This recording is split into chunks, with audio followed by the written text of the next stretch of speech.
Today's episode is brought to you by Altoids because, let's face it, navigating the dating world isn't easy, but with Altoids, your breath will be stronger than the urge to text.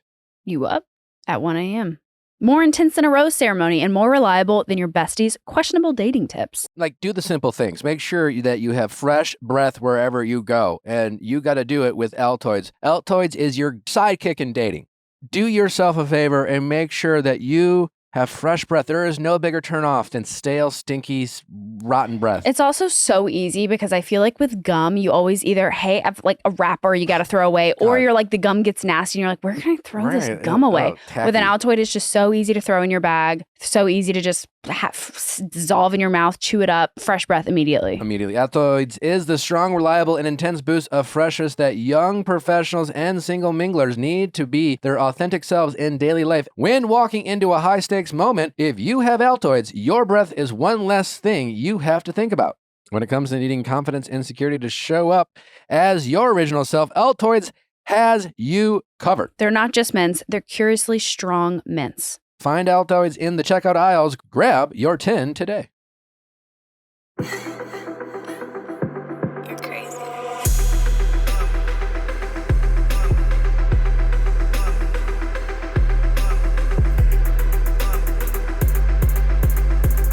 What's going on, everybody? Welcome back to another episode of the Viall Files Ask Nick edition. I am your host, Nick, joined by the household. Some of them, a couple of them.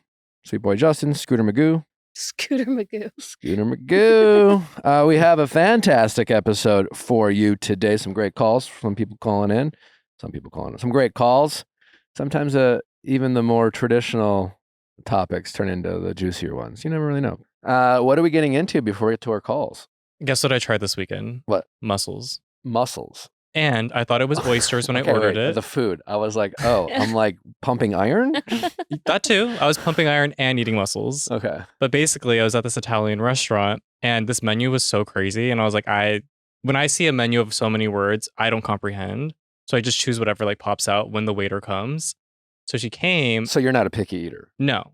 Well, no. But I'm open to trying things without reading what was actually there. Holy Unlike shit, Nick, who is a very picky eater. Well, here's the thing. So I saw mussels and I was like, I've never tried that. In my head, it was an oyster. What's the difference? It's a smaller oyster, maybe? It's a clam. I've never had either one. Here's the thing. I've had clams. Can we find out? Can we Google? I've had clams, but clams are like salt or like sandy. Like there's always sand in the clam. There's escargot, there's clams, there's oysters, and there's mussels. Mussels, right. So I don't know where the mussels came from, but I ordered it. My family was gagging the whole time. They told me, they're like, you're not going to like it. Like they were betting on me not to like it. They come out with this giant plate of mussels. I ate the whole thing. And you enjoyed it? It wasn't bad. You thought it wasn't bad and you ate the whole thing? I ate the whole thing, like, despite them. So it looks like oysters have thicker, irregular shells compared to thinner, smoother shells of mussels. They are but smaller in size. What is the difference between the taste? Probably not much. I mean, you kind of just swallow them whole. Have you tried mussels before, though? I know I've had oysters. Okay. Well, oysters are like the bougier mussel, right? Yeah, I guess so, right? Like, I feel like oysters are classier and the mussels are just like... peasant food? Yeah, like what's more expensive? Yeah. Interesting. I definitely think you should try it, though, if you haven't. It wasn't bad. It's fun to chew on. What's the one where you open it and like shuck it into your mouth? Shuck oysters. I think it's right? oysters. Yeah. You shuck oysters? Shuck is in like, is that the shucking the oysters? Gagging? You shuck it. I think it's like you open it, right? Oh, the open part's the shuck, not the dripping it down your throat. Is that what the shuck? I'm pretty sure. Here, I'll do a quick search real fast. I've never eaten anything that lives at the bottom of the ocean. Oh, really? Yeah. And it's not a shellfish allergy situation? It's a kosher thing. You can have shellfish, but also I probably wouldn't eat it anyway. And that's because the Jewish religion finds it to be a dirty food? Is that what kosher is? No, I don't know the exact reasons, but by kosher law, you can only eat fish that have fins and scales. Interesting. So it's like tuna, salmon. Which is interesting because a baby tuna doesn't have scales, right? But a grown tuna does. So some people they don't eat it. Wow, that's the first time. Or like it might be the other way around, but some people in kosher culture, because I know some people that like believe it differently. I think a baby tuna has scales, but then a grown tuna doesn't. Like it sheds it off. That's very interesting. Or vice versa. But Okay. I'm learning this for the first Anyways, time. I don't have menu anxiety. But What is menu anxiety? So Leia was telling me this, that apparently a study came out and a lot of people like just can't order food. Like they get the menu, they can't read it, and they don't know how to like communicate with waiters. Can you articulate this a little bit better, Leia? Yeah, so that was mainly the title of the article, but the article was discussing how What's the title again? why 30% of Americans experience menu anxiety. 30% is 30%. a lot. I am part of that A third. 30%. Really? 100%. Yeah, I look up a menu before I go out to eat to figure out what I'm going to order when I get there. What is menu anxiety exactly? It's basically saying an entire generation was raised with participation trophies and being emotionally coddled. Now they're struggling so much in life that they need their parents for job interviews and get anxiety having to talk to a waitress. Unless you want to join your adult child at their job interview, take action to prepare your kids for life. Are there people who are taking their parents to job interviews? I hope not. What would you do if my mom just like popped into the Zoom? I'd definitely be intrigued. I would ask questions. She comes with me everywhere. It'd be like your version of Love is Blind. Meet the parents before you meet the person. That would be an interesting interview tactic. But if you brought your mom to answer for you, that would probably not have gone well. By the way, my mom would have crushed the interview. Is that really happening? Our parents? I don't think so, but I think it's alluding to the fact that a lot of people have their parents order their food. Like I've been to many like family outings where I'm sitting there and then like friends, their parents will order their food. Like they'll be like, Mom, can you do this? But like, can you order it a specific way? Your adult friends. That too, yeah. I mean, mostly when I was younger, but I've like experienced it here and there. Well, the point of the article was basically to say that we're coddling our children too Yeah. much. That's the point of the article, but it was an interesting title because I experience menu anxiety. So when you sit down at a restaurant, you're just go with I don't the flow. have menu anxiety because I know what I like and I know what I don't. And I have a limited palate. I like a lot of things, but there are some things I simply do not fuck with. So it's almost the opposite of menu anxiety because like I'm already kind of crossing off, Menu security. you know, like Mhm. the Cheesecake Factory, Oh, I which I can't won't go handle. to, is notoriously known for like having a Bible menu. It do- You Yeah, know, every like, kind of food, yeah, they have it all. They got Asian, they got Mexican, they got Italian, Yeah. they got American, they got everything. every cuisine. Every cuisine. You're They the got mussels grown- and oysters. You know, You're the grown version of the meme of like the chicken and mac and cheese little kid that goes to every restaurant and orders chicken and mac and cheese because they know that that's the consistent option. Well, what I do, I go to restaurants for the most part based off of dishes I like at the restaurant. I like to go, I love to eat. It's one of my favorite things. I like to enjoy the food I eat, and so when I pick a restaurant, sort of it being like a place I've never gone to, I already know I'm gonna get. Like there are restaurants I've gone to for a decade, and I've always ordered the same thing. Well, I have a question for you. So I know a lot of parents whose kids are very picky with what they eat. They'll only eat plain noodles and ketchup, or Yeah. they'll only eat Ketchup kids. Yeah, like they have a very limited Yeah. palette of what they will or won't eat. Yeah. And Danny and I have always talked about how like our kid is going to eat everything. What is your take on that? Like, what are you guys going to do with River? Like, if she has like It was interesting you bring this up because I don't have an answer. Natalie has a strong opinion on this, I think, to some degree, which I think I agree with. Mhm. And I think her big thing is, you know, like the classic, you have to eat that, or you're, you know, like almost forcing your kid to eat something, Mhm. you know, type of thing. And I remember that, like, you know, my parents would make dinner and whatever they made, you had to eat, you know, and like, I like pea soup. I don't fuck with pea soup. Fucking disgusting. And every once in a while, my I mom would love make pea soup. pea soup. And It was pears for me. it was, not to exaggerate, felt like torture. As a 9-year-old kid, I was like, the fact that you're going to make me eat this pea soup feels like torture. But Natalie doesn't want to ever make our kids eat something they really don't like, which I understand, like the premise in a sense, or it's just like you're going to force your kid to eat something. Like, as two people who like have strong opinions about foods they don't like, I don't want to force my kid to eat something that they just don't like. That seems, I don't know, not productive. I understand that, but at the same time, like there are certain foods. What I won't do is I will not take my kids' orders for dinner or You'll lunch. make them order themselves. No, I'm saying I'll like, this is what's for dinner. Got it. And if my kid doesn't want to eat that, no problem. but this is your only option. You eat it or you don't. You eat it or you don't. Yeah. So, I don't know if Nally agrees with that last part, to be totally honest. So then when it comes to restaurants and menus, will you order for your kids? Like, obviously she won't be able to speak for herself, but like once she's of knowledge of like what she likes, what she can order and can speak, I mean, will you do as it for soon her? as River is able to, I don't know whatever development stage she's going to be able to do what. Right. Also, I have I don't know. I have this thing where River's, she's 4 months now, and I don't know if it's just like River's a genius or she's just doing things that normal 4 months old do. Last night, Nally pumps and we put in a bottle sometimes, so I'll feed her with the bottle. And River can hold a big long bottle all by herself, and she knows how to do it. And she like feeds herself. Wow. And I'm thinking she's a fucking genius and super strong.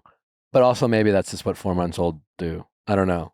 I can't tell. So every day I'm always like, my kid's a fucking genius. And then I'm like, wait, or maybe she's just developing like a... Maybe she's just on track. On track. I don't know. She'll be speaking in a week. One of the two. But that being said, like whenever I have this, I think I've mentioned this, but I have this kind of fantasy. And that is, whatever age River is able to like start reading, is that I want her to practice her independence as early as possible. Mm-hmm. And so Nally and I, we often travel for a variety of things, and I'm sure, like we already now, travel with River.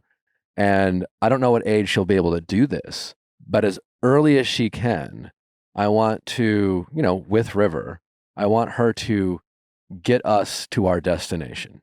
I think that's really smart. I want her to be able to read the departure signs at an airport. And yeah, we'll be there, but we won't tell her what to do. No, navigating an airport. I mean, I think I flew for the first time by myself when I was already 17 or 18 years old. Yeah. And I was petrified. Yeah. Yeah. And so ordering whatever, if River is capable to do it, I want her to figure it out. I want River to know how to problem solve. I want her to deal with stress and get over it. Yeah. I want her to face challenges. And like more than anything, I want to teach her how to deal with adversity and problem solve and emotionally regulate. And if she feels anxious and stressed, I want her to figure out how to calm herself down and solve problems. And I want to give her more opportunities to solve more problems and more challenges at the appropriate level. I don't want to bombard her, but I want her, all the things that it seems like parents aren't doing for fear of whatever parents, I will not coddle her. That's for sure. Do you feel like there's been kind of an uptick in parents coddling their children? It seems like it. I don't know. I haven't really hung out with a ton of parents. It's funny on this, obviously, Ask Nick, the episode, we get a lot of parenting questions and there's always a lot of parents. And I think I mentioned this before, but it's just like what I am certain of, and even with River's going to complain about something about how we raised her. And we're going to do something wrong. I don't know. Or we're not going to do it wrong. Or she'll think we'll do it wrong. Or, we'll do something at 5 and then 15 years from now, there'll be some study that says we fucked up and then like River will be pissed at us. I don't fucking know. But I do find it interesting as a society, like, again, I think all good things can be weaponized, can be manipulated, can be intended for good, but used for bad.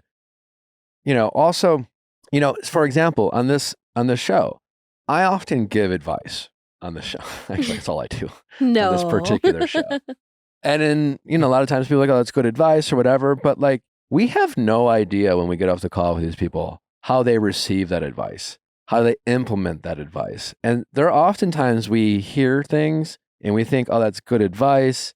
And then we think we're taking that advice and implementing it, but we're also implementing it poorly or wrongly. Yeah. You get what I'm saying? Yeah, for sure. That's why therapy is so hard, because you can listen to a therapist tell you what to do and or you can how think to you're fix doing things. it, but in real time, if you were to go back and have the benefit of watching it, you're like, what are you doing? I think we're really good at tricking ourselves. Yes. I'm really good at tricking myself to believe I'm doing something when I know I'm not taking the advice the way that it was intended. Yeah.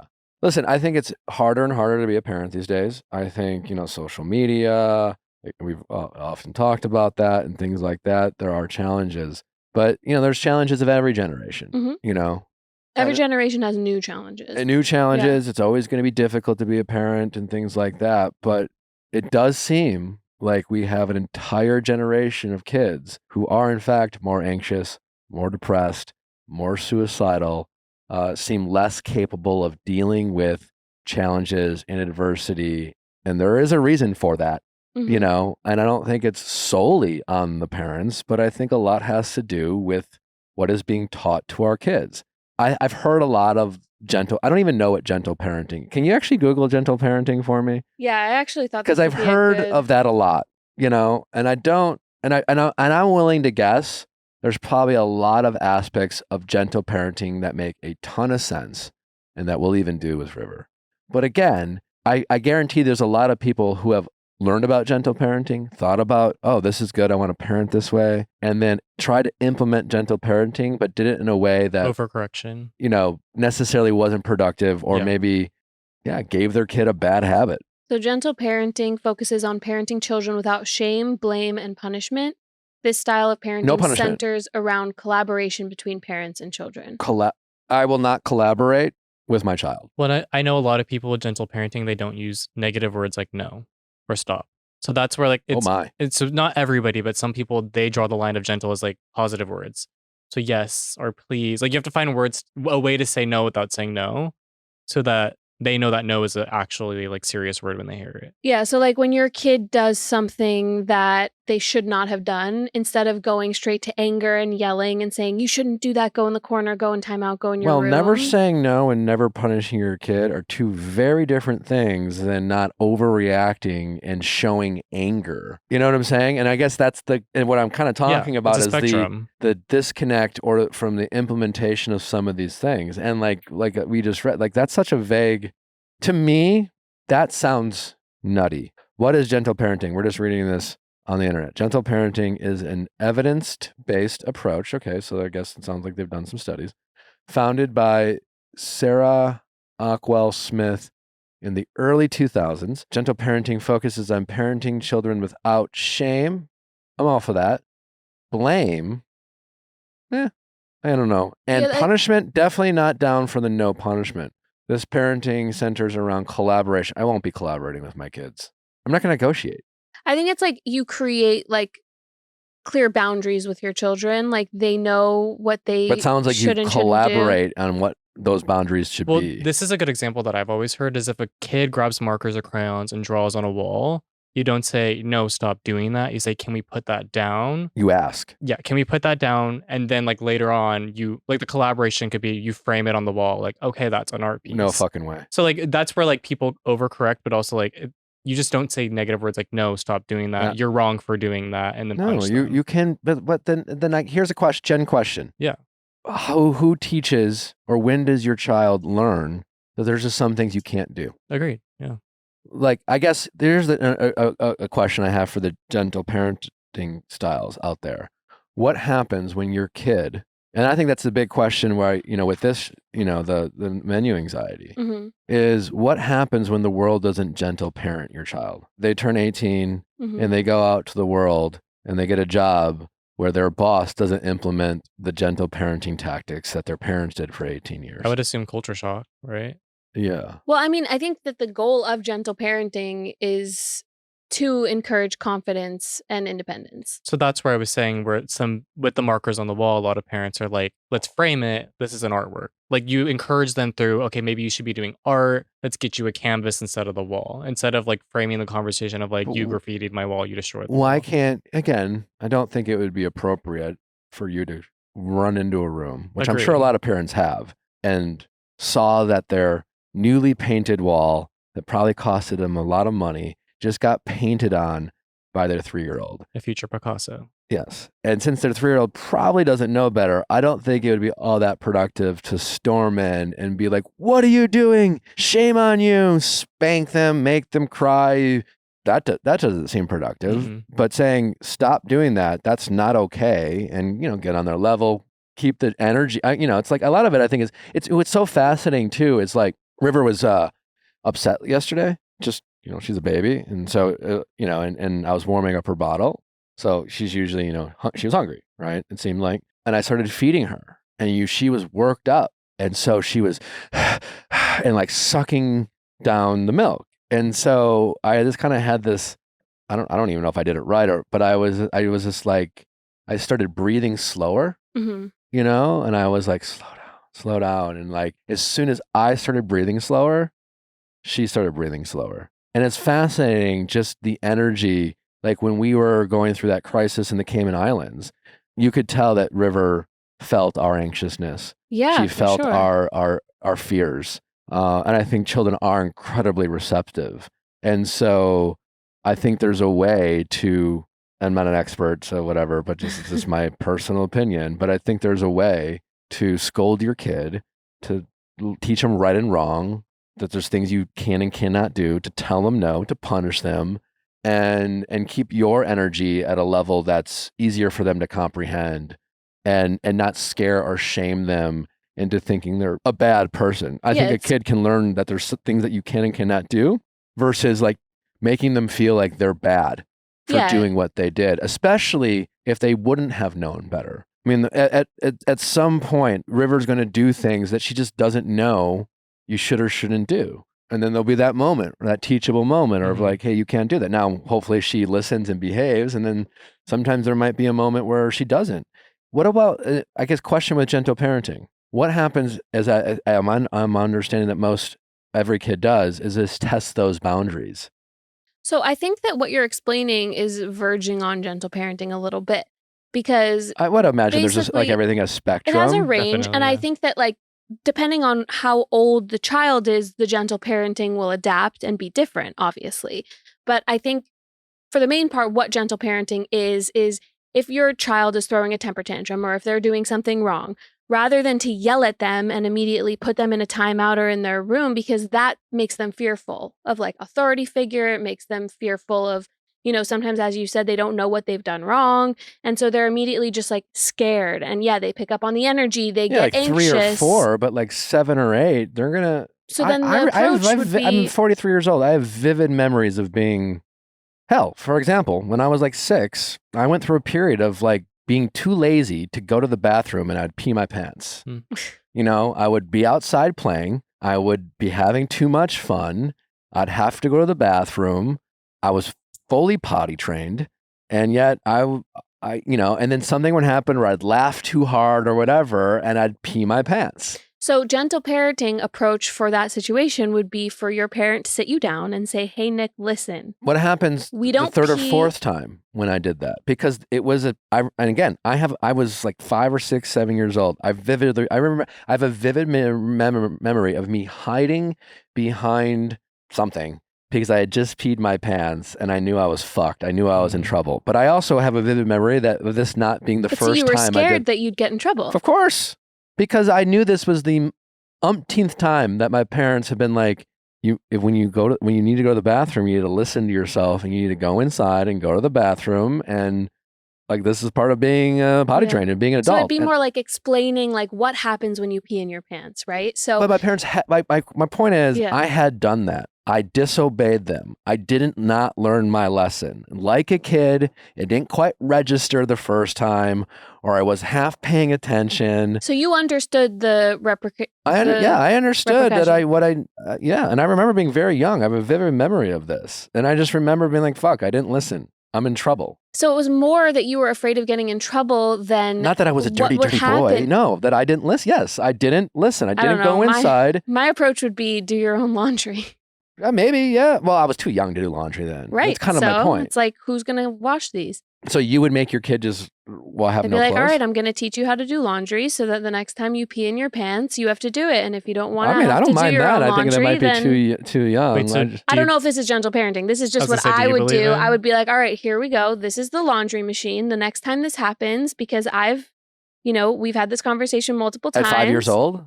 I don't know what 5-year-olds I think babies understand a lot more than we think, but... No, but obviously they're not going to actually do their laundry, but you make them like, this is what... That's a punishment. I have to do every time you pee in your pants. Yeah. And so now in the future, you'll do it yourself. And if you don't want to have to do it yourself, Isn't then that a punishment? go to the bathroom.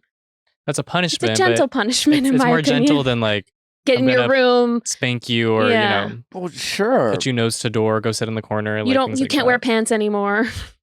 True, which is... Some people would correct that listen, way. I have vivid memories of my dad just losing his fucking shit on us because like we weren't listening, we weren't behaving, and every parent has a breaking point, and Of course, I mean, I can imagine gentle parenting is exhausting. we were fucking around, and it's just like, I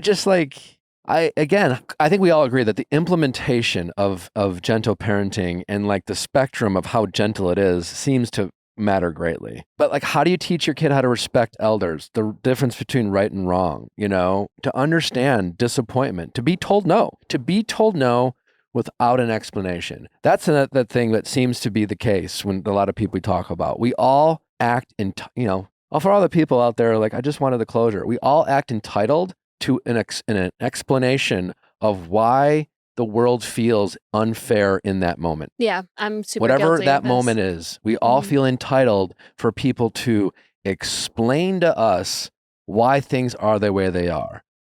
And that's just not the reality of the world. The world, like, life is not fair. It is just not. It is not accommodating to our individual needs. And I think we are doing a disservice to our kids and ourselves by acting like we are entitled to a reason every time, or just an explanation to like always make sure our again, I want my child to be in touch with their feelings, but I also want them to recognize that other people have feelings too, and that their feelings aren't paramount to everyone else's. And sometimes we just have to accept the things the way they are. I think that, by the way, is part of gentle parenting too. Oh, great. To understand and empathize, things aren't always fair. This is how it is. This is how it's going to be. And then they learn that this is how it is. This is how it's going to be in their life. That's great. But it's always one thing. And I oh my God, do I plan on like having these conversations with River and just talking through it? But at some point, we're just going to have to parent and say no and say, go stand in the corner. You didn't listen. These are the consequences for your actions. You know what I'm saying? And I'm guessing this will be after we sit her down and be like, hey, let's talk about it. But like I gave the example of like peeing my pants. I still was a very young kid and still remember that when I was hiding, it wasn't because I was afraid my parents would shame me for peeing my pants. It was because I knew I didn't listen. I knew that I was supposed to go inside and I was holding it too long and I didn't want to go in. You were self-aware. Yeah. That's good. But I think even though you didn't follow the rules, you were self-aware that you did something wrong and the reason that you did something wrong, and that But at that point, it would have been nuts to me, my parents to sit me down and be like, so why'd you do that? That's not okay. Like, no. I think at that point, it's just like, you did something wrong. Sit in your soiled underwear. Go to your room, take off your clothes, your playtime's over, and these are the consequences of your actions, I do still have some friends that were like raised with gentler styles of parenting and they turned out okay. Like, they were never punished. They never like had to do chores that were like in response to something they did. What is okay? I wasn't punished so much as a kid. But I can't imagine it because I was raised by two army brats, like kids of like army like families. Like, for me, it was not the opposite of gentle. So, but I think like some kids. I think to your point, I think you can gentle parent and raise amazing kids. Exactly. Yeah, I think you can gentle parent and fuck your kids up. I think you can be more militant in your parenting and raise some great kids. Good word, and you can fuck them up by being militant parents. I think a lot of it is the nuance and just how attentive you want to be. And who the kid is too, because you can do all you can with parenting, and at a certain point you can't control your kid for their whole life. I already have some, nieces and nephews, like, God love them, but they're like little fucks. They're little brats and they're not my kids. And it's just like, I look at them, I'm like, I don't want River to be like that. Yeah. And it feels like a parenting choice. It's tough though, because until we're in that position, it's impossible to. But like how, for example, how I was raised, which doesn't seem to be a thing that's what goes on these days, is like respecting elders and then respecting authority. That's how I was raised too. Like my parents didn't have a problem with other adults telling us what was right or wrong. Doesn't seem to be the case these days. Like, other adults could yell at me if I was misbehaving. I mean, listen, like, if some adult was yelling at me for something my parents didn't have a problem with me doing, then sure, I'm sure they would step in and have my back. But like, there seems to be a lot of like, no one tells my kid what to do but me, even if their kid is being a fuck. Yeah, that is true. Interesting. And that's like, not something that happens. How do you respect authority? And how do you respect your elders? And how do you prepare your kid for the fact that someday they will be an adult, and the world's not going to accommodate the fact that they're only used to their parents telling them what to do? And usually those parents are the ones who tend to be, I like the parents who seem to be afraid of disappointing their kids or upsetting their kids or having their kids frustrated at them. And how do you stop from Or to going parent wrong. from being a gentle parent to being a parent that is, I don't know. I clearly see there's value in aspects of gentle parenting. Yeah, I mean, I'm definitely down to play around with like a mix, Yeah. Take some things that I like from it, implement them, see how it works. But clearly there seems to be a pattern with a lot of young kids these days. And I do think social media plays a huge role in just like how anxious the kids are these days. But I also think there's something to be said about a lack of kids being able to face challenges and adversity. I don't know. We'll see. Menu anxiety. Too many. Well, I mean, there's all based like too many choices. Yeah. Like, why are they given so many choices? The abundant, I don't know. I will say shucking an oyster is when you open the shell of it. So Nope, to wrap that up. We figured it out.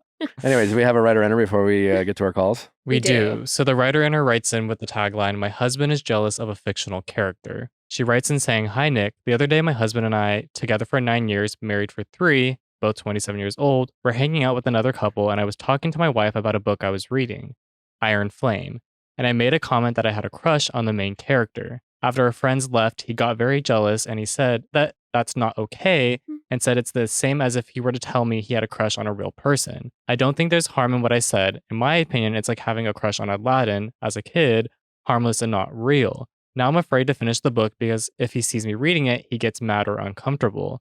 Are his feelings unwarranted? How do I communicate to him it's just a character in a book and it's a joke because it's a fictional character? Or am I looking at the situation wrong?" Interesting. Very interesting. Reminds me of my first girlfriend. Do tell. I was 18 and she was a huge NSYNC fan. Fair. When you were jealous of Justin Timberlake? Not Justin, because she was one of the gals who was like, I'm not going to like Justin. She's different. I'm a JC Sanchez girly. Am I saying that right? All I know is Justin Timberlake. JC. Yeah, I'm like, who are the other She was a members of JC NSYNC? fan. And as most like 18-year-old girls, whatever, JC, if you know, you know. And she had like a framed picture of him in, a poster. And I remember like sounding like this guy.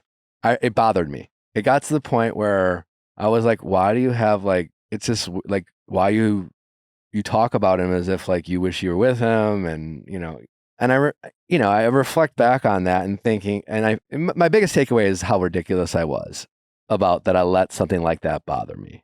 I guess it's just like it's one of those things where if it bothers your husband, then and if you care about your husband's feelings, then you should care. Do I agree? Do I think it's silly for him to be this triggered by a book? Yes, but there is a reason for it. Right. And I always say like insecurities, like jealousy comes from insecurity, and insecurity comes from either something we're doing to make our partners feel more insecure, or something that has happened to them from their past that allows this insecurity to be brought forward into the relationship. So then when they're triggered, they take out their insecurities in the form of jealousy on us.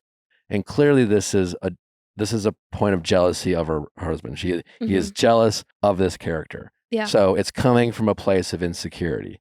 So now she needs to figure out, is that just like, are they disconnected as a couple? Like, again, I don't know a lot of details, but like how much does she talk about her husband the way he thinks you talk about him? Maybe a lot. Maybe if we had her on the call, she'd be like, oh my God, like we fuck all the time. We have great sex. I'm always telling him he looks good. So it doesn't seem, I don't understand why he's making such a big fucking deal about this. But I wouldn't be surprised if the truth was, how long have they been together? 9 years. Married for 3. Married for 3. They have kids? No. No kids. Not that we know of. Not that we know of. So 9 years. And they're married. 27, so yeah. I wonder how many past relationships. They've been together since they were 18. They've gotten comfortable with each other. And now that I realize that they've been together since they were 18, kind of like using my example of when I was 18, I think he's probably old school in the sense, you get married at a young age, is very unfamiliar with the idea of her like being tempted by someone else. I don't know. I would just find out why you think, this is not like the right example isn't just to dismiss him outright and tell him he's being stupid or silly or ridiculous. You can do that and not necessarily be wrong. I bet if she asked all her girlfriends, be like, your husband, he's being ridiculous. But the fact is, it bothers him. Mm-hmm. So you can either dismiss it or you can try to find out. You can connect with them and be like, all right, well, listen, your feelings, you validate them. I don't want this to upset you. I like this book. I'm sorry if it did, but can we talk about, and see if he's willing to have the conversation. Hopefully he doesn't dismiss it and whatever, but like at least attempt to have the conversation. But within that, reassure him, like compliment him, make him feel like, again, I'd be willing to bet that she could probably do better in the making him feel desired, sexy, however she talks about this character. My guess is he would like her to talk about him that way. Yeah, I think you hit the nail on the head. I think that this isn't something to ignore. I think this is definitely something that you should dive into deeper and have a deeper conversation about, because this isn't going to be the last time that something like this happens. And if it's not this situation, there's going to be something else that comes up in the future. And you shouldn't have to stop reading a book that you're enjoying or whatever else in the future without figuring out what the deeper issue is that's going on here. Yeah, because, married together for 9, married for 3. Maybe he's seeing this as he's, her talking about this other fictional character. Fine. Yeah, it's fictional, sure. But it's not that far-fetched for him for that to trigger an insecurity of like, well, does that mean I'm not giving you what you need? Why are you fantasizing about someone, or maybe this character, he reads or learns about this character and he's like, I'm nothing like this character. Yeah, well, what does that say about me? Maybe they've been together for so long. He's like, are you looking for something different? Are you, trying to test the waters? We more? all, like, and we all know, we all hear the whole men are visual and women more like from men fall in love with their eyes, women fall in love with their ears type of, stereotypes, type of thing. And so, yeah, and we all know how the girlies, and rightfully so, feel about their man, like liking naked, quote unquote, naked women on Instagram, and most rightfully so don't like that. Well, men know that women are different, in the sense. So you reading, like a book or an audio kind of that kind of describes an event or a sexual erotica that we're, and he's thinking you're fantasizing about that type of man, like, what's the difference between that and your partner looking at naked women? I know it's different. Watching porn. Or I know it's different to you because you think, well, I would, it's so visual, but again, recognize how you are turned on versus how he is turned on. That's where my brain was going there, because I was thinking of like 50 Shades of Grey. Yeah. Like there was that whole wave of like all of the middle-aged women that were in relationships were reading it. I read it. Leia read it. For sure.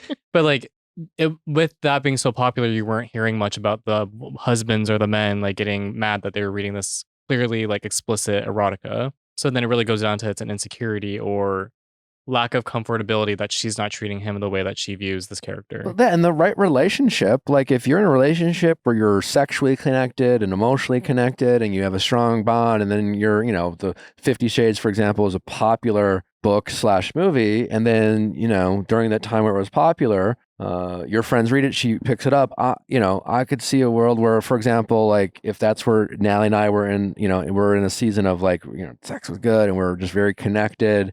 I don't see how that would bother me, because her fantasies, I wouldn't take as her exploring somewhere else. It would be more because I would feel comfortable telling me about fantasies and I would be a part of the fantasy, or maybe that would represent something we could do type of thing, as opposed to immediately wondering, why are you fantasizing about some other guy or something that I don't represent or I'm not familiar with, so that I'm not comfortable with it. And again, how connected you are in your relationship when you're exploring these fantasies matters greatly to your partner's ability to either enjoy your fantasies along with you or be threatened by them. That's a great point. And so I would, check in with your husband and don't dismiss it. Don't make him feel stupid. Back to, gentle parenting. Don't shame them. Like, oh my God, you're so stupid. Oh my God, like, why would that even bother you? Don't be ridiculous. Like comments like that, which I think are very common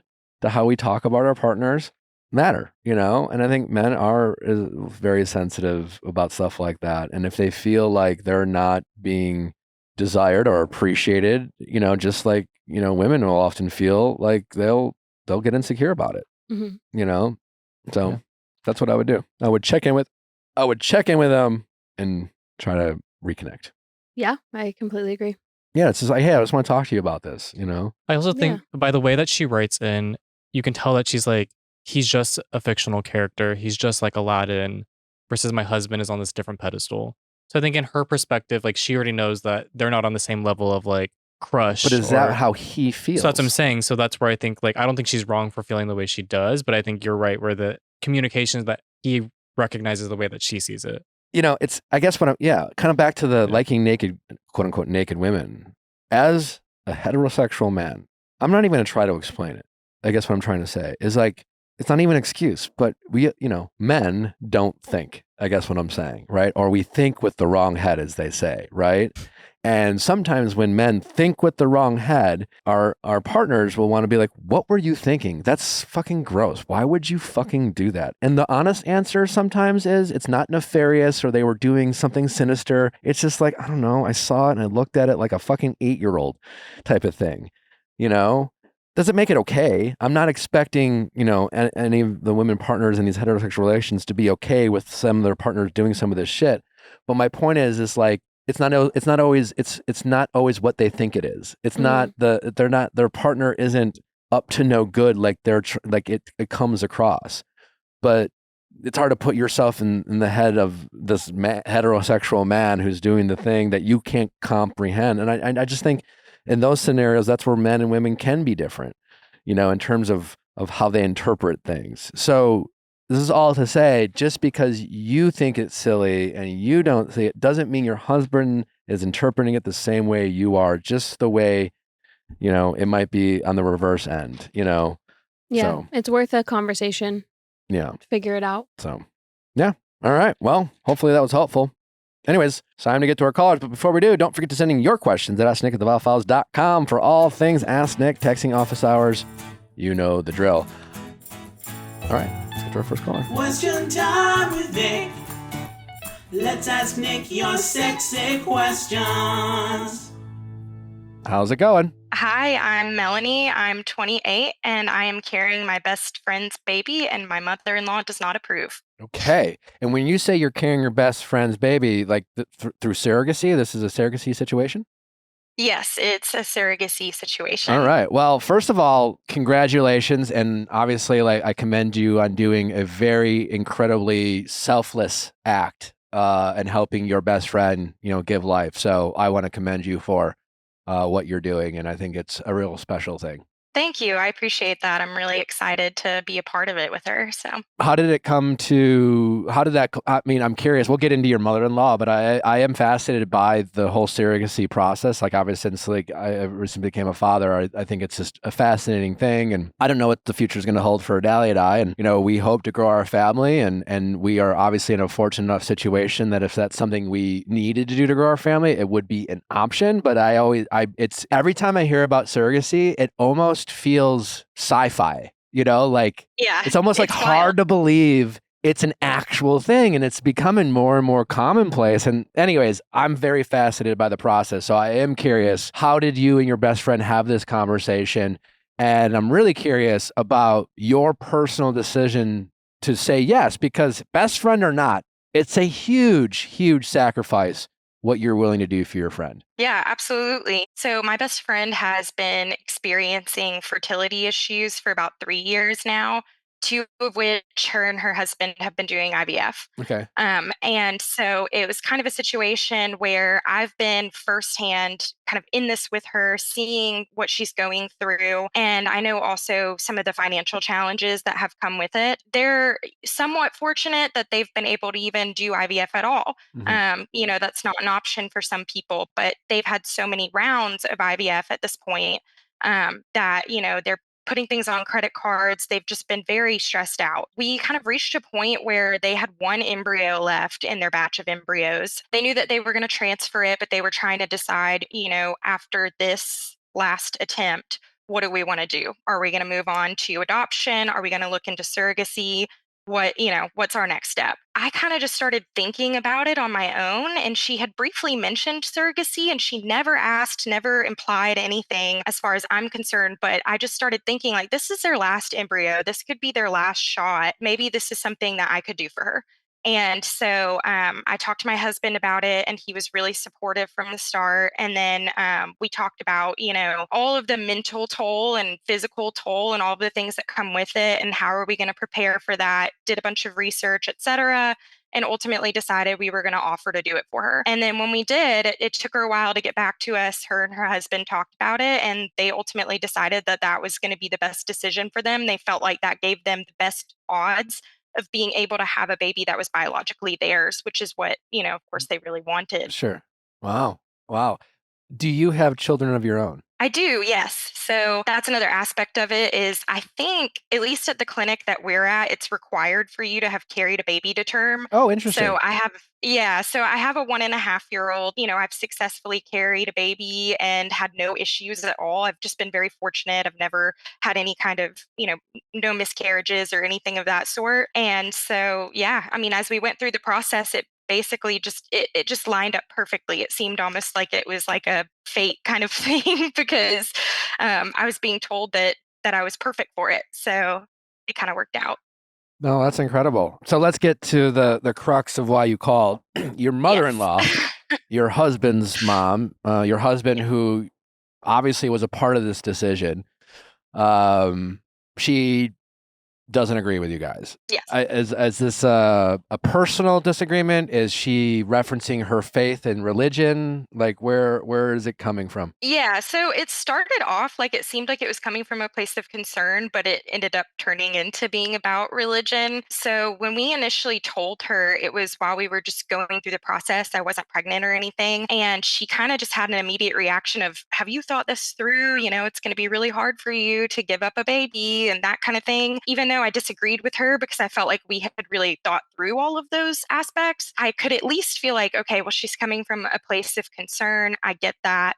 I can appreciate that. But fast forward, my husband actually got a call from his brother the next day, and he had a whole hour-long tangent about why it was the wrong thing to do. And so they argued about it for a while. And then about a week later, my mother-in-law texted my husband and said, are you guys still following through with surrogacy? And he said, yes. And she said, so sad. Hope you change your mind. So my husband just picked up the phone and called her and was like, okay, you obviously have some thoughts about this. Let's hash it out. And so she started referencing the Bible. And she basically was like, you need to consult with a preacher about this and about what God thinks about this and what the Bible has to say about it. She went into this story of Is Abraham there anything in the Bible about surrogacy? No. Okay, No. I didn't think so.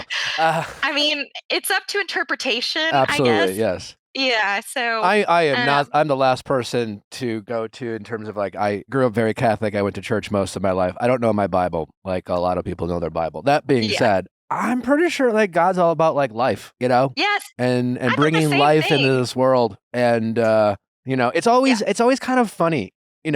I was thinking about this the other day. This is obviously not too far removed from the Harrison Buckner comments that obviously included surrogacy part of the conversation. I know it was a deeper kind of conversation, yada, yada, yada. But in context to that, I was thinking about, again, I know a big part of this audience is a lot of people who do feel that shame and judgment from family members or their faith and religion, and as someone who kind of it's funny because like I'm not a practicing Catholic, I don't go to church anymore. But I always had a very positive experience with my faith and a very positive experience with the people I interacted with. My reasonings for no longer going to church are just like more personal, and I just kind of got less out of it, yada, yada, not to explain. Being involved with a lot of people and knowing, Christians or Catholics, and that's kind of one and the same and same but different, yada, yada.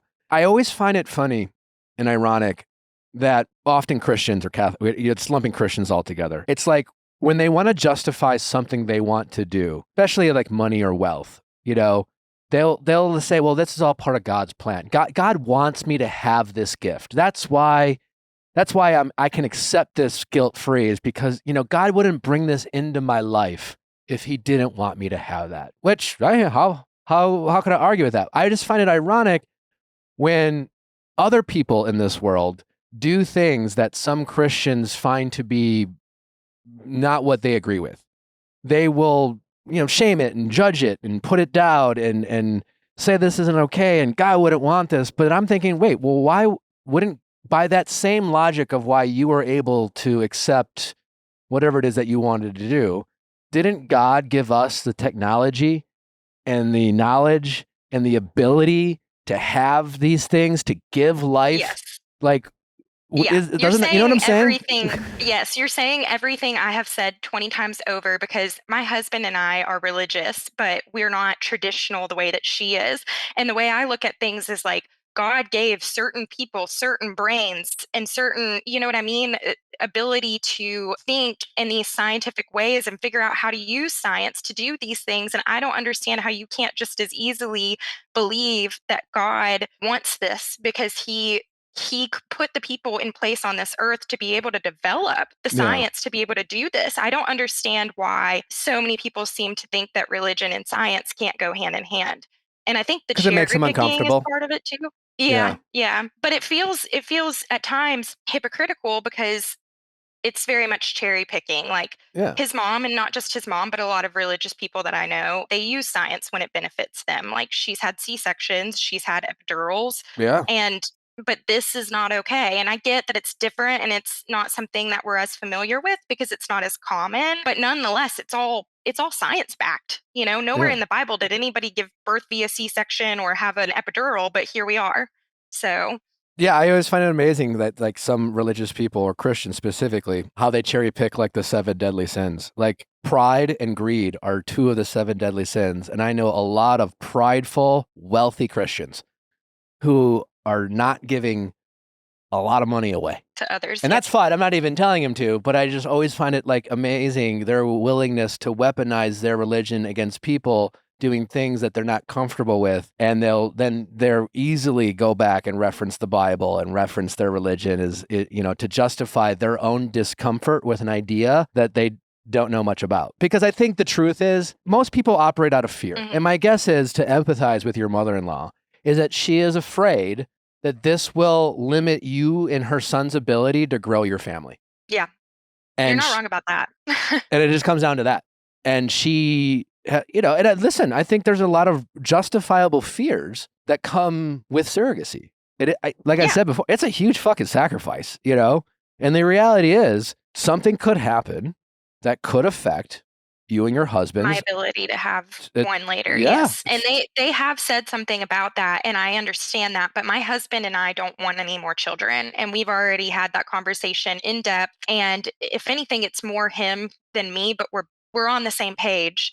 But I kind of say, like, the door is cracked and he says it's shut, it's just not locked. That's kind of where we're at with whether or not we want another. So, I feel like that's another thing, though, is that that's a conversation for me and my husband, and whether or not we want to have more. And it's not really anybody else's place to be. I mean, you can be upset that you're not going to have more grandchildren, or but aside from that, it's just not.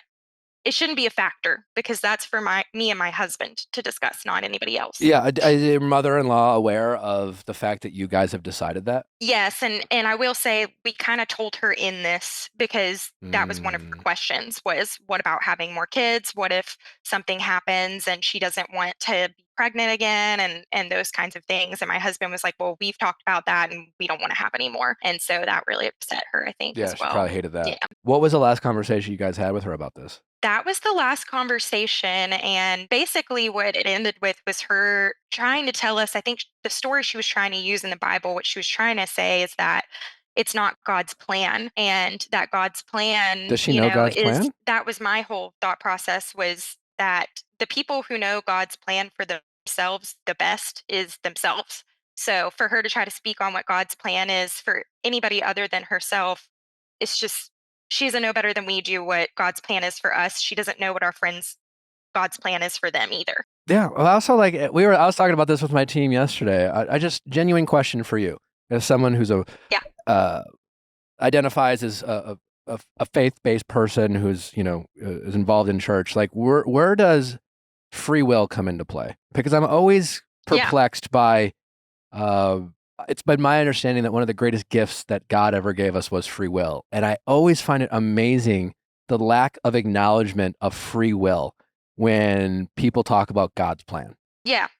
Well, I mean, free will is more of, and my husband and I, by the way, we don't go to church. So Okay. that's another thing. We're just kind of, I don't know how to explain it. You don't need to explain it to me. But free will, yeah. So the reason free will comes into play is because it's more like God has the ability to know all is kind of the concept, but he chooses not to because he acknowledges that the best way for us to be able to live our lives is for us to have free will. So that's kind of, if that makes any sense. No, it does. It's always, again, back to, it was a bit rhetorical, but it's just like again, a lot of people love to mention God's plan to people and throw God's plan into people's face when it doesn't align with what they plan or they want for themselves or they want for the other people around them. And it's just a crock of shit. It's always just frustrating when the people you care most about kind of like, again, use your faith against them to ultimately say, hey, I'm just a little scared. I'm disappointing your decision not to grow your family. This decision, I'm very uncomfortable with it. It's new to me. There's more I don't know about this than I know. And it's just kind of very scary. And I'm worried for you guys. And honestly, I just kind of want more grandchildren. And I wish people would just be more honest with their feelings rather than calling up and just throwing Bible passages in their face and try to guilt them into making a decision. Agree. And it's offensive because you're using our own religion against us, and you're trying to, like you said, guilt us by using the very thing that we value, and you're trying to tell us basically that what we're doing is against God, is against our faith. You're telling us that we're defying God or doing something. Essentially, the implication is that what we're doing is immoral. And I kind of expected that his family was not going to approve of this, just because we've just had a lot of issues where it feels like they don't approve of a lot of the things that the choices we make. But I didn't expect it to be based in religion. I was kind of shocked by that. I didn't even realize that there's like a whole slew of people out there who think that surrogacy is an immoral thing to do. That never even crossed my mind. You know what it is? You know what the truth is? My gut is that they think it's weird and they're uncomfortable with the idea. And so they've decided it's immoral.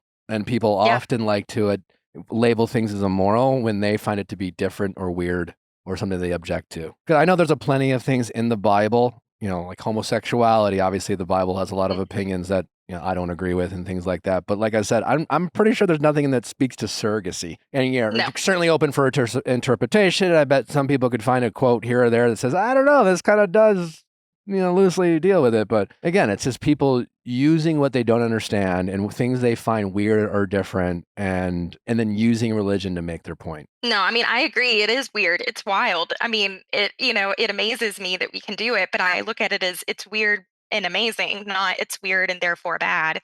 But yeah, and the book of the Bible that she used is basically a story about a man and a woman who can't get pregnant. God tells them they're going to get pregnant, but they just need to wait. And so they take it upon themselves for the husband has sex with another woman and impregnates her. And so to me, it's like for that to be related to surrogacy makes no sense because it's first off, that's one of the 10 commandments that he violated there is adultery.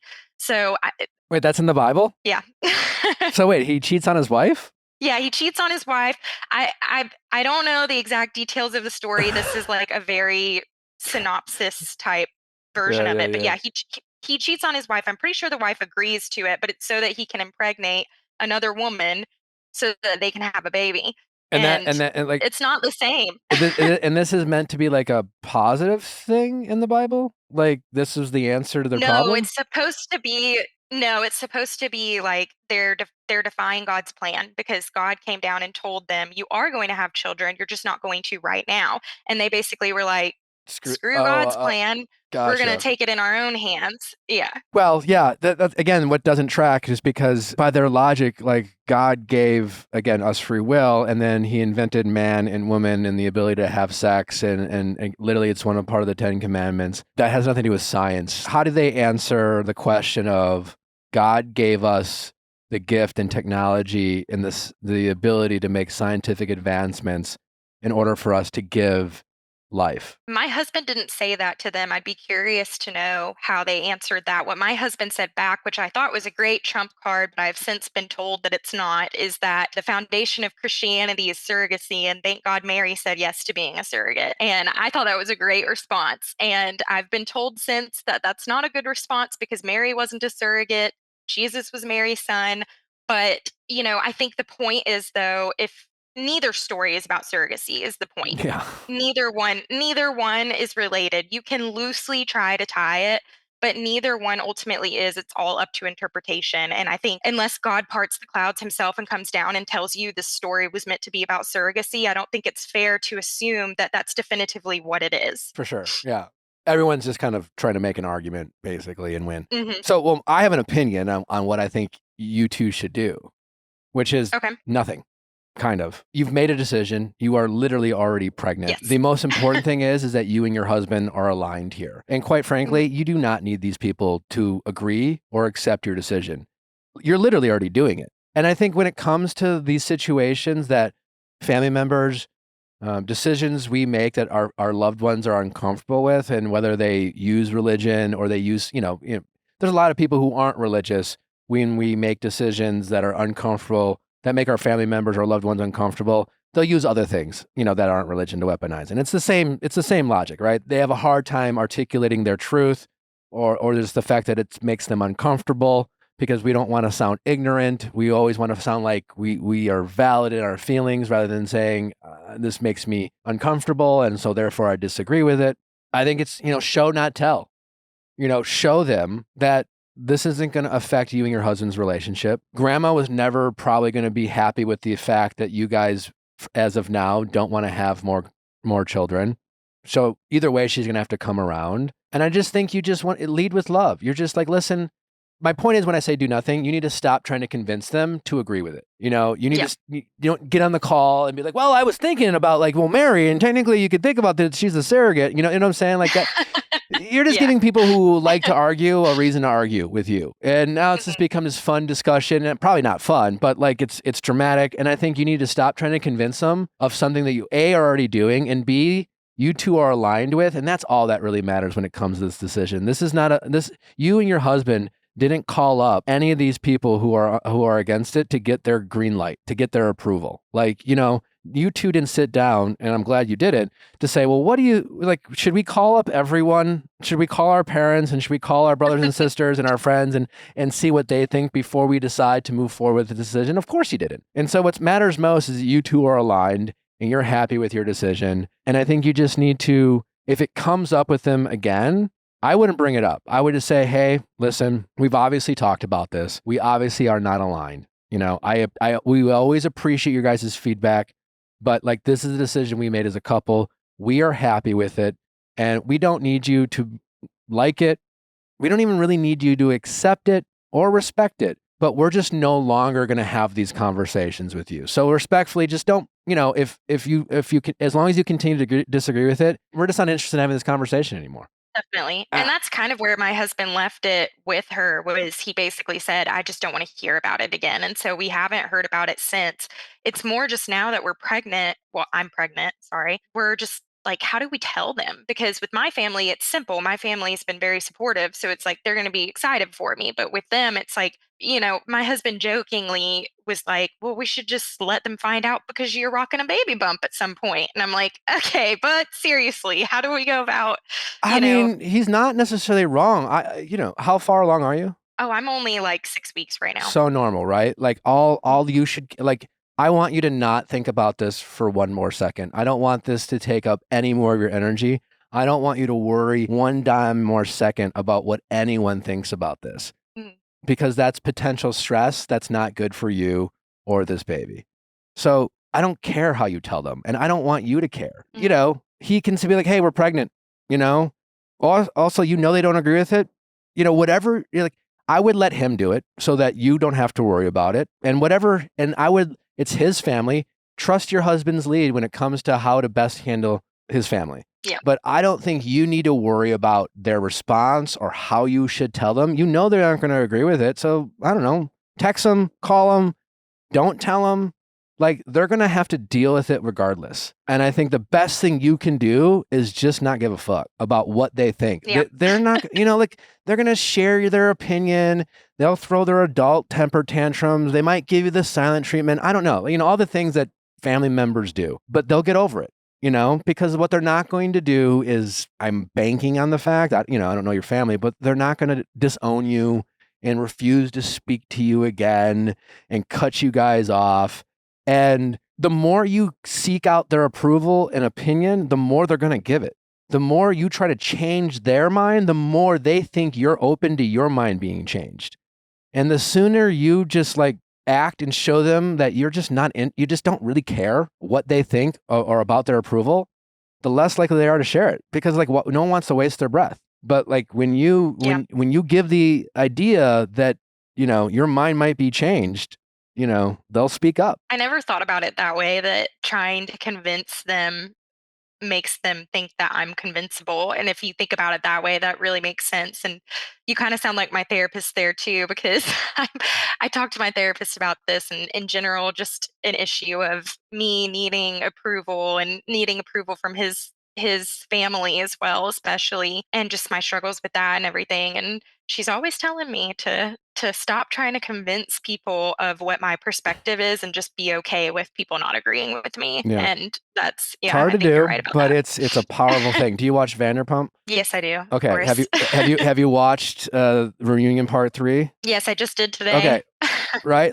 Ariana, I don't know if you noticed, but we talked about this earlier today when we recapped it, but the reason why she looked so good, I thought she was flawless with her answers, is because her ability to set a boundary so calmly, as I think one of the most intimidating things that anyone can do. It's hard for most of us to even enforce a boundary, right? We're so worried about people pleasing. We're so worried about what people think that, first of all, we don't enforce our boundaries as often as we should, right? And then sometimes when we do enforce our boundaries, what we want is for people to agree with the boundaries that we're setting. We want their approval. We want their permission. And we rarely get that, because why would we have to set a boundary in the first place if everyone was on board with how we thought, right?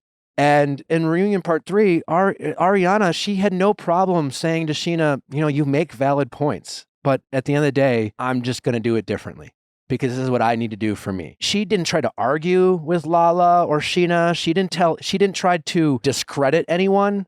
You know what I'm saying? She didn't put anyone down. She just simply said, this is what I need. This is what I'm comfortable with. Respectfully just agree to disagree, no problem, but this is what I need. And it drives people nuts when people are able to calmly enforce their boundaries and do it with confidence. And it's such, what did you think? She just looks so graceful and so in touch with herself, yes. and so at peace, and I think people can really take a page out of Ariana's book of how she wasn't asking anyone there to agree with her. She validated everyone's feeling, except for obviously Tom's, about, hey, listen, I understand how you all feel, but this is what I need for me, because this is what happened to me. And I'm sorry if it doesn't align with everything you want. And I'm sorry if you feel like it's not fair or whatever, but this is what I'm doing. And I don't even really need you to be okay with it, and when she was so chill about it. And I think that's very intimidating for people. And so you will always... It takes always... a lot of practice to learn to be that way too, because it's just such a default setting for me, especially I just grew up in an environment where my dad was an arguer. He would try to convince people of anything he disagreed on. And it was just, and so it's kind of like a default setting that I'm working to try to get my way out of, because you're right. Watching her, I was so impressed with her. I was I wish I had that kind of self-control to just sit there and say, this is what it is, and I'm not going to sit here and try to convince you that I'm right and doing what I'm doing. I'm just going to do it. Yeah. Because Ariana doesn't need any of those people. She doesn't need any of their approval. She is confident in her decision. She knows that this is what she needs for herself, and she is willing to, as much as she wants support from her friends, she is willing not to receive it. And that takes guts, and it takes a lot. And it's why it's so difficult for most people to do. So yeah, use Ariana as inspiration for sure. Yes, I will, definitely. But yeah, it's a hard part. You just have to not, again, referencing your dad, like, remember, your dad likes to argue. It's fun. He does it as a hobby. I know the feeling. I'm, And everyone. it drives me nuts too. So it's annoying that I do it because it drives me nuts when he does it. So Sure. Well, we all, like, you clearly are confident in your decision, but just know that when the more you seek out people's approval, kind of in line with what I said earlier, it comes across as you not being as confident in your decision as you say you are. yeah, Because why else do you need anyone's approval? And so I think by showing these people that you don't, and that you're confident in your decision, and you're letting them know out of a courtesy, but you're not waiting for a response. So yeah, I would honestly text it like, hey, we're pregnant. I would let your husband say it if he feels like he needs to communicate. I would really just follow his lead. But if he were asking my advice, I'd probably be like, why don't you just text it and maybe add, it's like, we're fully aware how you guys feel about this. We're not really interested in any feedback. We're letting you know out of a courtesy. But as we mentioned before, like, unless you're interested in showing your support for something that is happening, we're just not interested in having this conversation. And right now our priority is the health of you and the baby, because that's what matters most to us right now. And if they say anything negative, you both must have the strength not to respond. absolutely. No, I agree. And I think too, at this point, it's almost like, how could they even have anything negative to say? The baby's already I promise brewing. you. See, that's where you have to get that out of your head, though. Because they will have something negative to say. I know, they probably will, but and they'll I just wrap it up I can't understand it. But you don't have to understand it. That's Yeah. where, that's the thing you need to work on. You don't need to understand it. The only thing you need to understand is that people are often uncomfortable with things that they're not familiar with. And you have to understand that when people are uncomfortable with things they're not familiar with, they try to name it something else and put lipstick on a pig and justify their ignorance or uncomfortability with a topic is something that it's not. You know what I'm saying? And you just have to be comfortable with that, understanding what's going on, and let them work through it. And it's not your responsibility to change their mind. It's not, you know what I'm saying? It's not God's plan for you to convince them to be okay with something. Yeah. You got to show them. The only way you're going to convince these people is to go through with this pregnancy, that you're already pregnant, and do this very selfless thing of giving your best friend this beautiful gift of life and a child, and having this very healthy and loving relationship with this child, as, call yourself an aunt or whatever it will be. And just through your actions over the course of the next few years, showing, at some point, your mother-in-law is going to meet this beautiful child. And at some point, your mother-in-law is going to see you interact with this child. And your mother-in-law is going to eat her words the moment she falls in love with this child and sees this beautiful relationship that you have with your best friend and this child and you, and sees your husband interact. And your stepmom could, this child could call your mom also grandma, you know what I'm saying? Like, or aunt or whatever. And that's the moment. You won't even have to say anything, because your mother-in-law is going to look at this beautiful child and fall in love. Yeah, absolutely. There will be no regrets, I think, for sure, by the time that the baby is born. And I hope that, that's the case. Because I feel that way. Like, I'm so excited to be a part of this. And I felt like, and I know it shouldn't put a damper on it for me, but it felt like it put a damper on something that was so exciting for me to be able to do this for my friend. And I'm just excited to see her be a mom. And so I am confident in the decision, so I just need to stick to that and realize I know that what I'm doing is good. I know that what I'm doing is the right thing. I know that it's what's meant to be, whatever you want to call it, and leave you're it doing at that. Literally one of the most selfless things anyone could ever do for somebody. So yeah. I appreciate that. You have to focus on that and all the positive things, and you have to, control your thoughts, and you have to police your need for approval from anyone else that isn't aligned with you, your husband, and your best friend, because those are the only people that matter in this equation. Yeah, I agree. All right.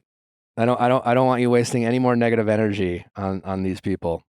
Okay, I'm going to work on it. I'm going to just keep practicing and, do my best. Just keep watching reunion part 3 of Ariana. I mean, truly, it was so impressive. I thought she was so impressive. She had an answer for everything. And the reason she was able to do that is because she didn't need their approval. She didn't need any of those people agreeing with her for her to feel confident in her decision. Yeah. And when you watch that unfold, it's one of the most impressive things that you can see. Yeah.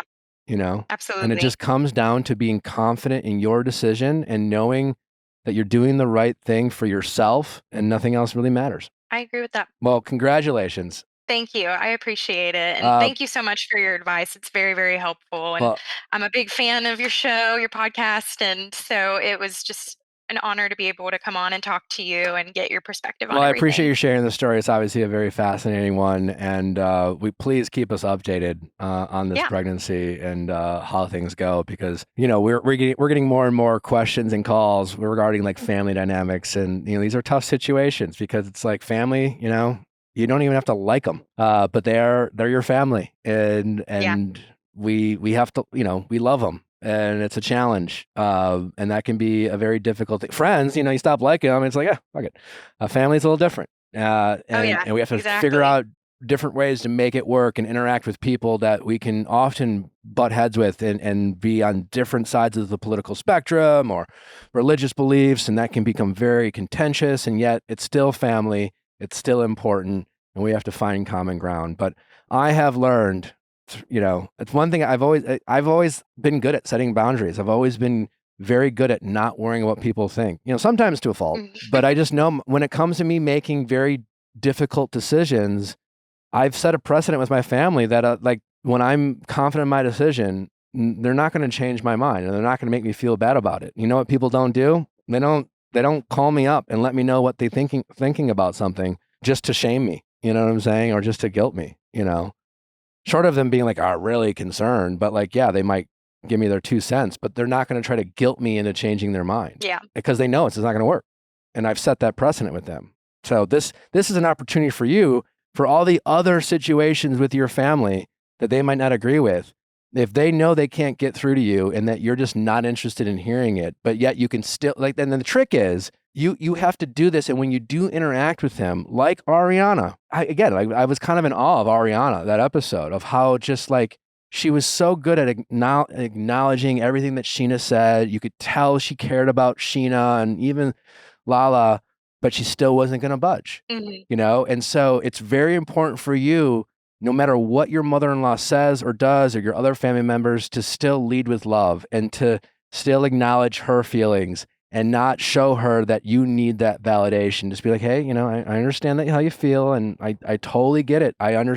It's like a lot of your concerns are valid, but we just don't see eye to eye, and that's okay, and I love you, but this is where we're at. And you're just calm as fuck. Yeah. And when you show her that, she'll just realize that there's just nowhere to go. Absolutely. And you're right. It's an opportunity for me to practice that muscle of like setting that precedent so that people know that they're not going to change my mind, that I'm not, somebody who wavers on their decisions, but also of not caring what people think.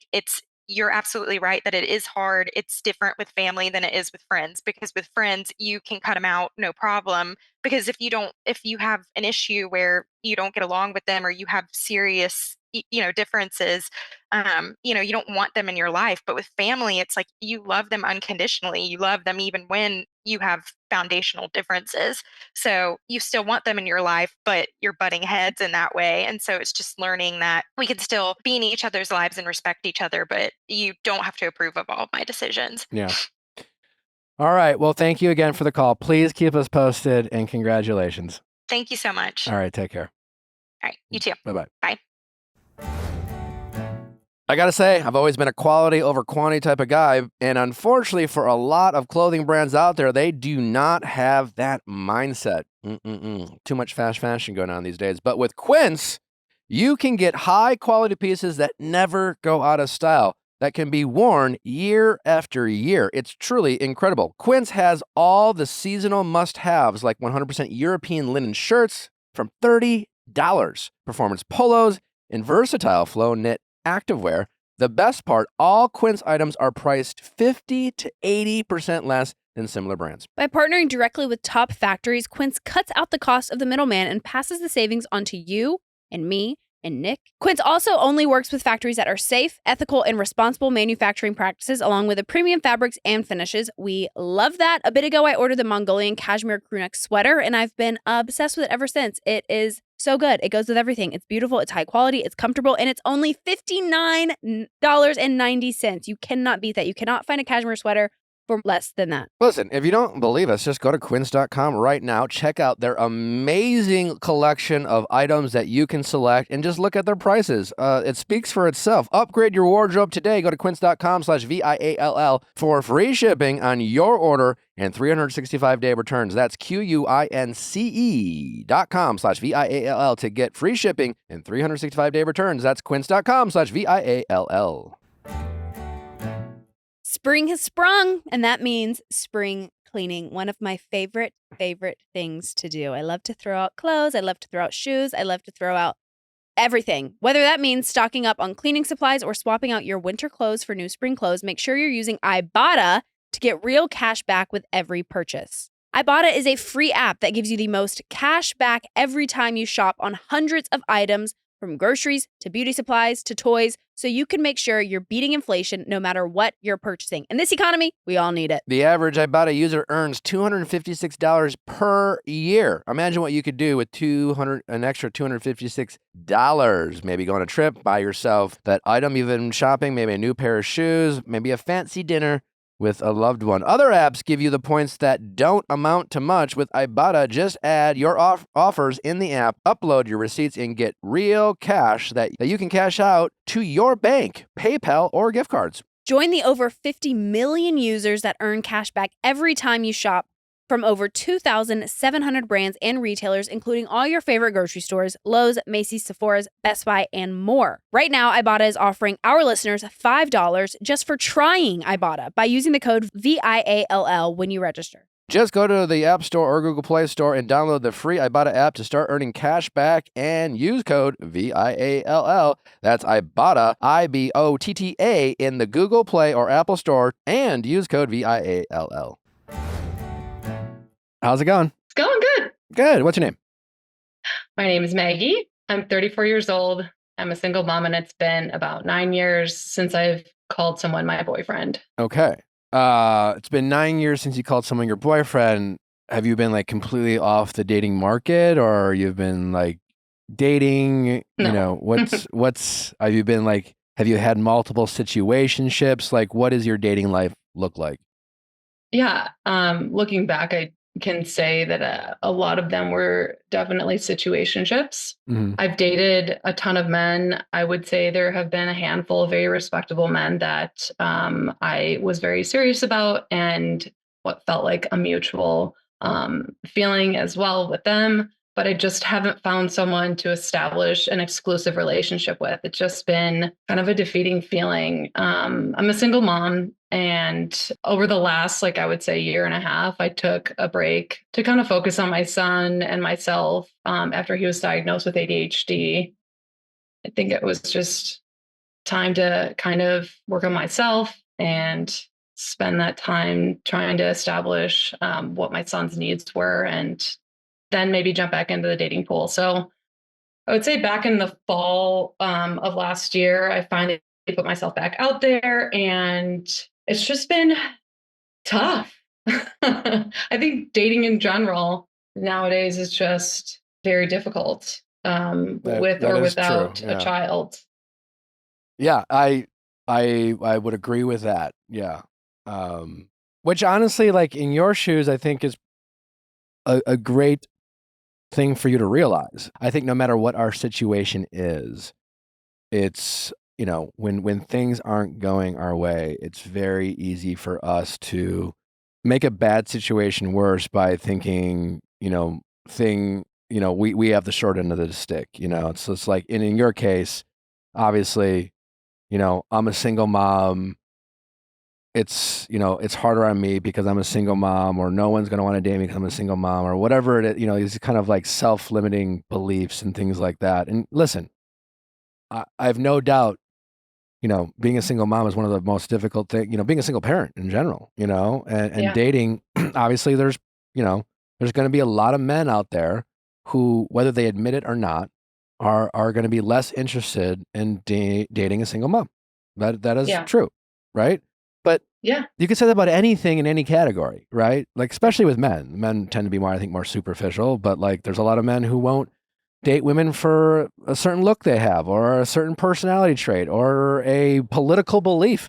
I mean, most nowadays, regardless of what side of the aisle you're on politically, most people are like, I would never date the other side, right? So they're immediately cutting out half of the population to who a potential partner might be, which has nothing to do with their compatibility or like interest or how they treat the opposite sex or the same sex, or whatever, or just how people treat their partners. It's like they would rather consider someone who has the same political beliefs as them, despite, their reputation of how they treat, the men and women in their lives, rather than someone who, is on the other side, but totally respectful and totally considerate and yada, yada, yada. Right. And so there are going to be men who like maybe just completely take you off their dating board, so to speak.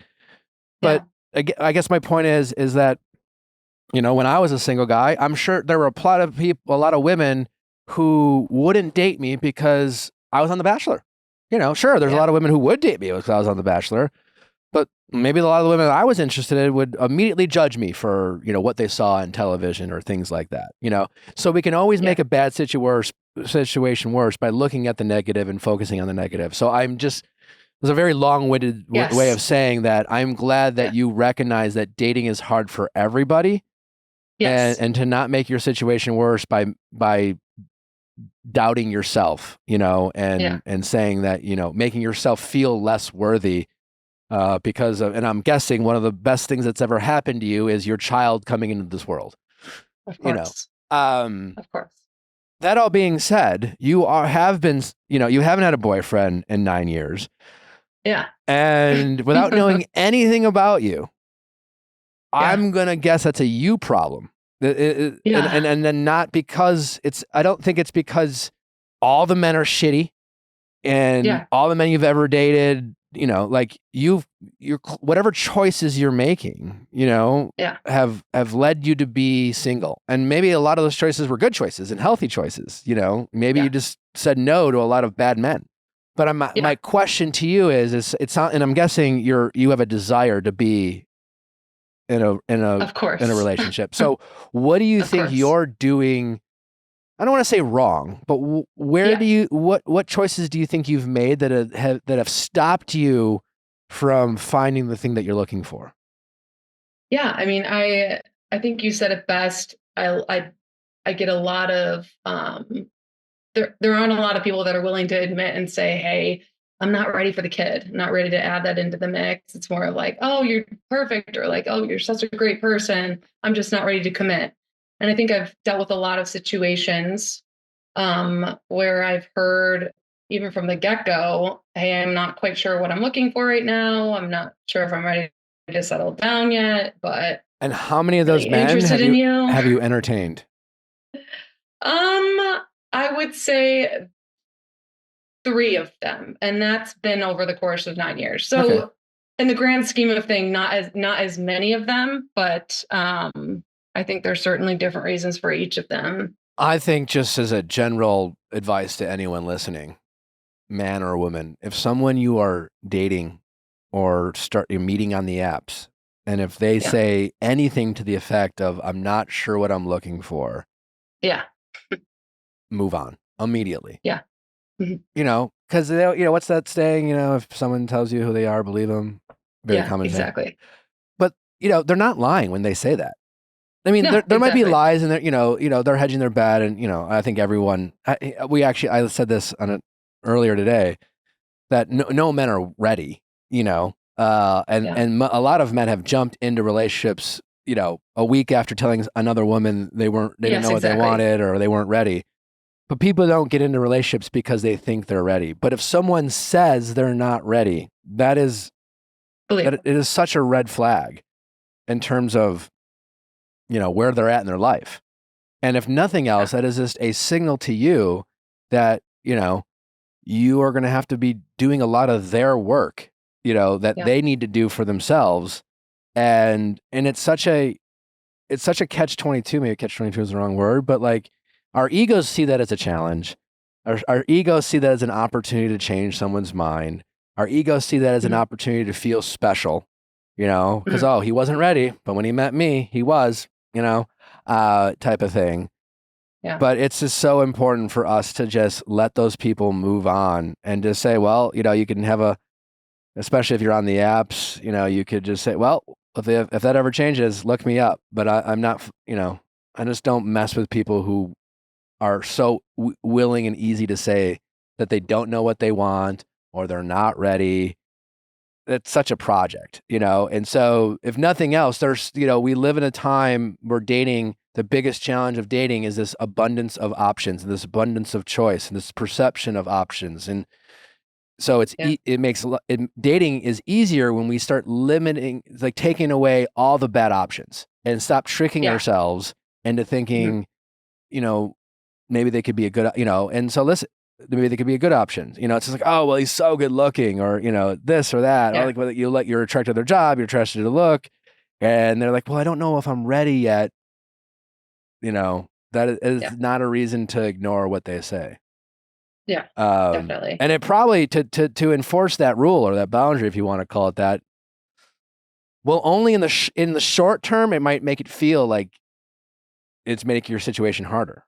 But you have to remember, especially if you're on the apps can be very great. They certainly can introduce you to other singles.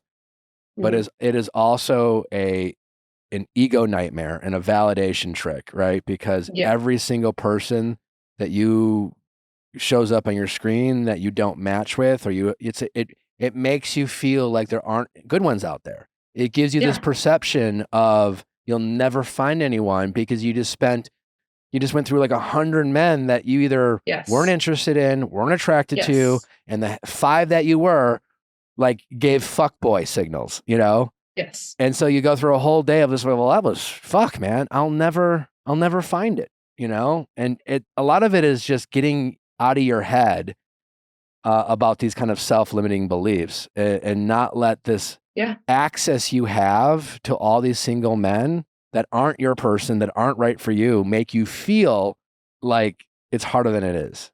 Does that make sense? I know I rambled. Yeah, no, it does. I mean, I like to believe I'm pretty self-aware. So I feel like I have spent equally, I've dated a lot of guys from apps, but more so met them naturally, and I haven't established more of a natural connection in that way. And most of the guys that I've dated off of apps I would have never swiped right on the dating app. Personality is always, I think, what attracts me to somebody first and foremost. Of course, good looks is a big part of that, and should be taken like it's a part of what you're attracted to and builds chemistry. It's just, it's difficult either way. And I'm typically pretty hard on myself. So every time that something has ended, I can't tell you how many hours I've spent on the phone, talking to family and friends, just dissecting what I could have done better or what I did wrong. And most of the time, my friends and family, and maybe they're just good friends to some extent, was trying to cheer me on and making me feel like I'm not the problem. Most of the time, they've always reassured me that I'm not the problem, but I'm not naive to believe that it's been 9 years. So I got to believe that it's a me problem and not necessarily an options problem. It's fun. Well, it's certainly a you problem, but I think it's not the you problem that you think it is. And I say it's a you problem because I look at you. I think that's why I'm struggling. Yeah, I look at you and like you're an attractive person. How old are you again? 34? 34. So you're still young. You kind of have a lot of options. Like I know that if you desperately wanted a boyfriend, you could have one in a week. But you don't want to just have anybody, right? Yes, that's correct. I don't want to just settle for whatever comes along. And so I'm and it sounds like you've been rejected a couple times. Yeah. Yeah. So, but I guess what I'm saying when I say it's a you problem is that clearly you not having a boyfriend for 9 years has to do with choices you're making.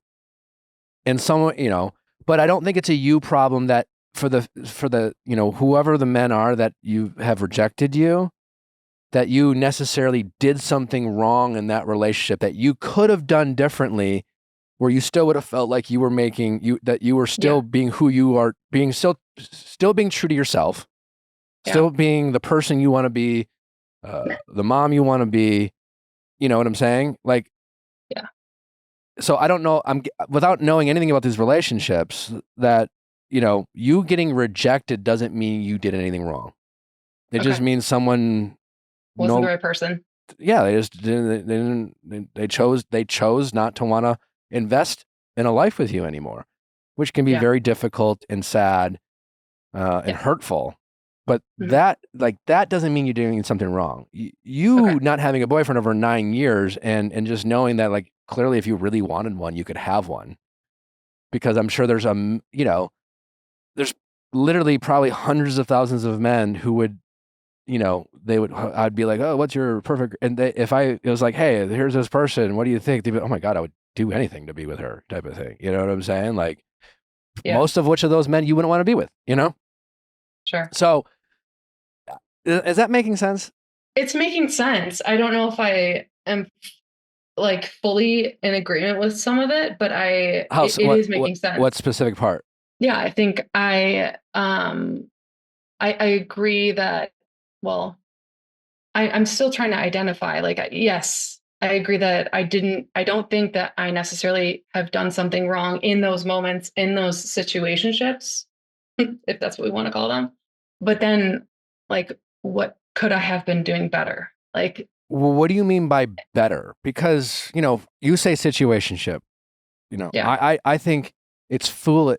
I think it's very foolish for anyone to openly admit and be okay with them being in a situationship. So if you had been and accepted your situationship, then right there, I would have been like, mistake. I mean, they certainly weren't situationships that I accepted. I have been with men that have been very respectable, aware of like circumstances as a single mom, and taken our relationship seriously. It's just that when it comes time to that serious conversation or trying to take the next steps, there's that hesitation on their end. Like, I don't know, like, I really like you. And I think that's why I'm stuck. Like, I don't know where to go from here because I really like you and you're a really good person. I've got nothing bad to say about you. Like, okay, well, then you clearly don't feel fully. Yeah. What are the ages of these men that you're dating? I've dated a 40-year-old before, okay. 40-year-old before. I would say like 30s. I don't typically date anybody that's younger than me because I want to be with somebody that is responsible and takes a kid seriously. Sure. Somebody that's like well established, they know what they're looking for in life, they are settled down into life, they're confident in who they are, and they're open to being a step parent. Yeah. When you're talking about being rejected, you're clearly remembering some specific incidences. Yeah. How many of these situations or men are you remembering that are making you feel like you're doing something wrong? Yeah. 2 specifically. Okay. And how many years apart did you date them? 2 years apart. Okay. And how recent were those guys? The first one was 4 years ago, and then the second one was 2 years ago. And I think that's the one that it stings, you know? And so And then what about what's your dating life look like in between? Sorry. No worries. I would say dating app options. Trying to put myself back out there, meet people, even if it makes me feel uncomfortable, go on dates with people that have been persistent and respectful, or have had they've shown signs that they're clearly interested and have said that they are looking for a serious long-term relationship. Okay. But then it gets to the, I would say, first or second date, and then the compatibility is just not quite there. Okay. Yeah. So forgetting about these two men specifically that clearly made you feel something and feel rejected. Yeah. Is it safe to say that when it comes, if you were to lump on all your dates you've ever been on, or just including all interactions on dating apps, just like basically all dating interactions over the course of the past 9 years, is it safe to say that whether you actually had a conversation with this person and actually had to be like, I don't like you, but like you've not been interested in and like thinking of every dating interaction you've ever had, including just swiping on the apps. Okay. That you have been, it's been you not interested in them more than you feel like you've been rejected by people. No. Over the last year and a half, yes. Or sorry, over the last like 6 months, yes. So generally speaking, over the last 6 months, since what? I feel like it's pretty like 50-50. Like, so even when you think you're getting rejected as much as you're rejecting people? Yes. Even on the app, like when you're, for all the people you're swiping on, you're not getting swiped back? Yeah. I think it's pretty 50-50. Okay. Even still, 50-50, kind of like average, right? I mean, that's kind of normal. I don't know if how your ego feels about it, but 50-50, But I'm just saying, like, so think about how, I guess it's just more, I'm just trying to put things into perspective, because clearly the narrative you have in your head is, I haven't had a boyfriend in 9 years, and that narrative is this more like, I can't find a boyfriend, and like, and embedded in that statement is like this feeling of inadequacy. Am I ever going to find anyone? Is anyone going to accept me or love me? What am I doing wrong? Right. Yes. And these kind of very negative feelings they're just not going to get you anywhere. No, that's correct. And I just want you to try not to beat yourself up emotionally. In my own way. Yeah. To feel rejected, the two guys, it's not, that's just unfortunately a part of life and love and dating, Of course. Yeah. And so, but for all the people you don't know, never really got to know, never really built anything with, and even if you quote unquote felt rejected by them, you don't even know if you would have ended up liking them. And most of the men you probably wouldn't have. And then thinking about the guys that you rejected, like a lot, probably hundreds, and in that would have been probably a lot of those men would have just been like, yeah, if you want to date me, I will date you, without even knowing you, they might have said yes, and so. But we don't look at it that way, I guess is what I'm saying. We as humans, we focus on the negatives, the negative, we're not, if half our comments were negatives, we would say to ourselves, everyone hates me, like on social media, we wouldn't say, well, half the people love me, it would feel like everyone hates us. And I think you got to try to not beat yourself up, when it comes to dating and relationships. Another thing I'd want you to remember is if you have to get on the phone with anyone or rack your brain and try to figure out what you're doing wrong, then maybe you're just not doing anything wrong. Do you think so, though? It's been 9 years, so it's hard to not feel like we can always do things differently. But if you have to search for something, you know what I'm saying? If you have to like, hey, let's get on the phone and figure out what I'm doing wrong. Yeah. Which I've done. I've literally done that. I've literally gotten I've literally been broken up with and been like, I'll just figure out, I'll just make up something I did wrong because then I can fix it. It feels helpless when we don't have an answer for being rejected. Yes, exactly. It's a defeating feeling. Yes. It's like, okay. But you make a bad situation worse when you get on the phone with your friends and try to figure out something and come up with something that you can name and identify, just so that you can try to fix something that isn't broken so that this person in theory can then accept you.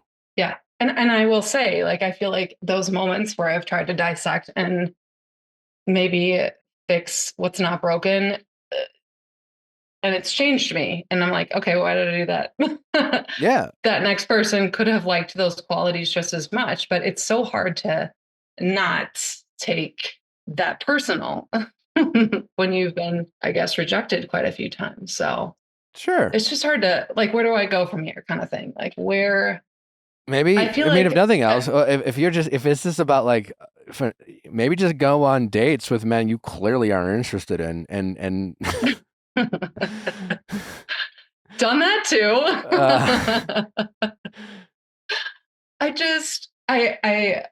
My son is 9. Uh-huh.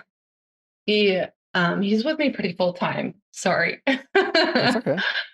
I just really want to find someone that kind of equally contributes to our relationship and is an added value, and not necessarily just like someone that's just there to hang out and play with my son or be a temporary fix. I think because I spent so much time over the last few years trying to identify who I want to be with and what I want that to look like, or just trying to narrow down who I don't want in our life. That it's just, I don't know. I've come to kind of a confusing crossroads with dating. I at the same token, having spent a year and a half off, intentionally taking time away from dating, I feel like I've come to really enjoy, like, I love my life. I love my life with my son. I feel confident in who I am as a woman. And I just, I'm like terrified now at the same time to add somebody to that. So yeah, maybe it is a sense of fear that's holding me back. I don't know. I think it's so hard to tell with dating, like just the types of people that I've dated. Like I wish I had better answers for you, because the reality is the landscape's getting more and more difficult, and right. As a society, I don't think we're doing anything meaningful to make it easier on people to find love. Yeah. And yeah, I'm glad that you feel that way too. We as a society are we're all suffering from this main character epidemic of only seeing the world through our own needs and things like that. And I think it's affecting everything. And then social media and yada, yada, yada, yada, yada. I think and this is, I don't know how helpful this is going to be, and I don't know if it's going to be what you want to hear, but I think the only thing meaningful I can say to you that would be actually actionable and helpful to you is, I think I think what you just really have to do is try to adjust your perspective. Because we can sit, and acknowledge how difficult dating can be, but that doesn't mean you should give up on love, Yes, I'm trying, trying not to. And I know it can be difficult. I don't know, what your dreams, like you have a child. I don't know if you want more children. And I understand, well, I can't relate, but I understand that, the biological clock is a thing for women that they have to. Yes, it's definitely top of mind moment. Deal with. But and I don't want to overstep here or tell you how to think and feel, but your life for, I think, everyone, it just is much better when you start focusing on what you do have and not what you don't have. Yeah. And trying to focus on gratitude rather than and abundance rather than, again, what you don't have. And I say that because, like, and again, I know I can't relate, but I'm just saying that I would say this to anyone, and I really believe it. And I think these are feelings that I had to face and address for me to find happiness and peace. And I really struggled with my dating life and love life in my 20s, and my 20s ended when me being very single, and then I spent the next decade in my 30s being incredibly single. But I got better at not thinking about what I don't have and sort of appreciating what I do have. And so there's not to compare, but like there are a lot of women your age with the same fears and the same struggles about love and dating and their biological clock, but they don't have, and women who also want to be mothers, but don't have the love, a loving, wonderful child that you do have.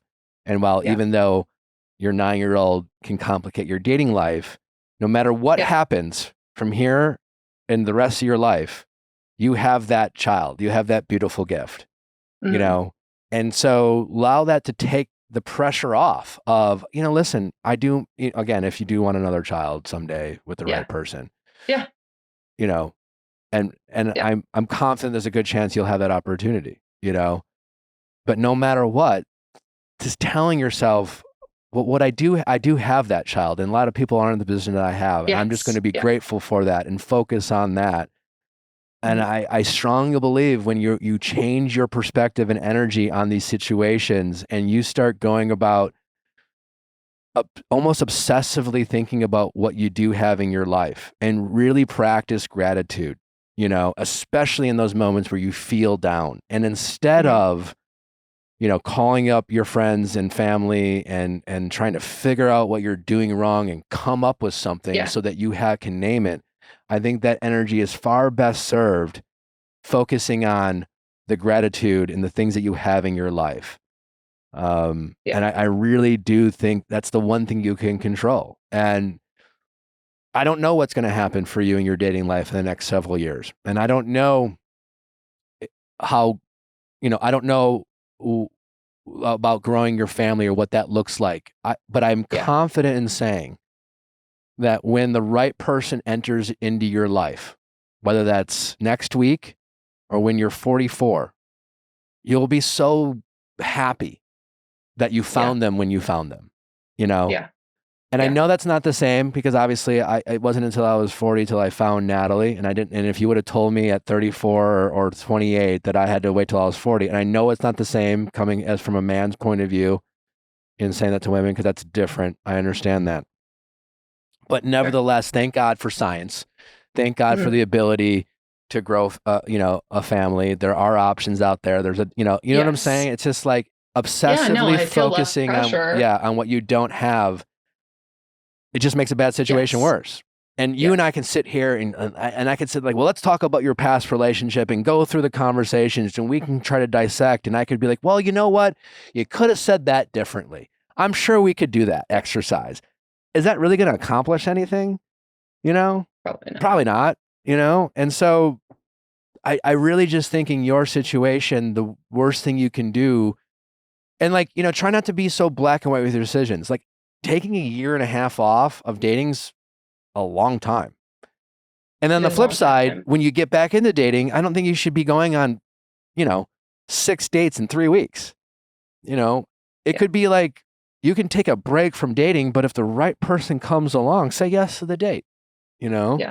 When you get, and then the trick about dating for anyone, when you get excited about someone, that's when you need to slow down, you know? But it's difficult because it's so hard to meet people we get excited about, that when we get excited about them, we want to grab a hold and squeeze it. And we are or immediately get afraid of losing the things that we got excited about, because getting excited in itself is so rare. And then we have a habit of pushing those people away, or giving those people a false sense of neediness, or, you know, we're not showing them that we are these desirable, busy, don't have time for bullshit people, because we get so fucking caught up in our excitement for the few people that like we misrepresent ourselves. And getting I feel better. like that often happens to me. I think that's maybe a part of my problem. I think I often, well, I shouldn't say often, but I think in the past I have maybe come off more interested than I am, or more desperate than I would have wanted to, than I actually am. So what is when you meet a guy that you're interested in? At what point do you usually communicate your expectations, and what are those expectations that you will communicate? Typically from the get-go. And what does that sound like? I've always been pretty honest and transparent. If it's not on a dating app and it's just meeting them naturally in public, and they ask me out, typically I'm straightforward. Hey, I'm a single mom. This is what I'm looking for. I don't want to rush into anything, but I'm definitely looking for a long-term relationship. I do have a son. I don't expect you to jump into being a role model or a stepdad anytime soon. And that will come in due time when it is necessary to introduce one another. And then, I don't know, I just try to be myself and share, try to get to know one another before we're getting into maybe like deeper conversations. But I'm definitely transparent from the get-go. Okay. I think it'd be good practice for you to kind of tighten up and almost rehearse this conversation. For one, I guess, so when it comes to dating apps and bios, less is more. Yeah. I think it's great that up front you're just like, hey, single mom here. You're going to filter out a lot of not options, not all of them, but so I think that's great that you just name that right away. I don't think you need to say anything else, Okay. Like single mom looking for a serious relationship. In terms of what you were looking for, I think these are the only two things dating app wise that you need to put up there up front. Again, it's not going to filter out everyone, but it'll filter out plenty. Right? Okay. I don't think you need to get into a whole like, if you're not, you know what This I'm saying? is my past. Yeah, I just like keep it real brief, just to filter it out. And then if you end up meeting any of these guys, I think you need to. My guess is that when you, and this is a guess, but when you are communicating your expectations with any of these men that you get and when I say these men that you've had a good first date with, or that you're a little bit excited or interested in, as far as men that you're on a couple dates with that you're just like, I don't really know. I hope that you're not communicating your expectations more with them. With people that I'm questioning? Yeah, like in early dates, it's like I hope all your energy is going into like, who are you? Do I like you? Am I interested in you? Yes. But if you do come across someone that you're like, I kind of like this guy, kind of excited, yada, yada, then my guess is when you start communicating your expectations, my guess is, and sometimes if I were listened back in this, that it sounds like you're almost explaining yourself.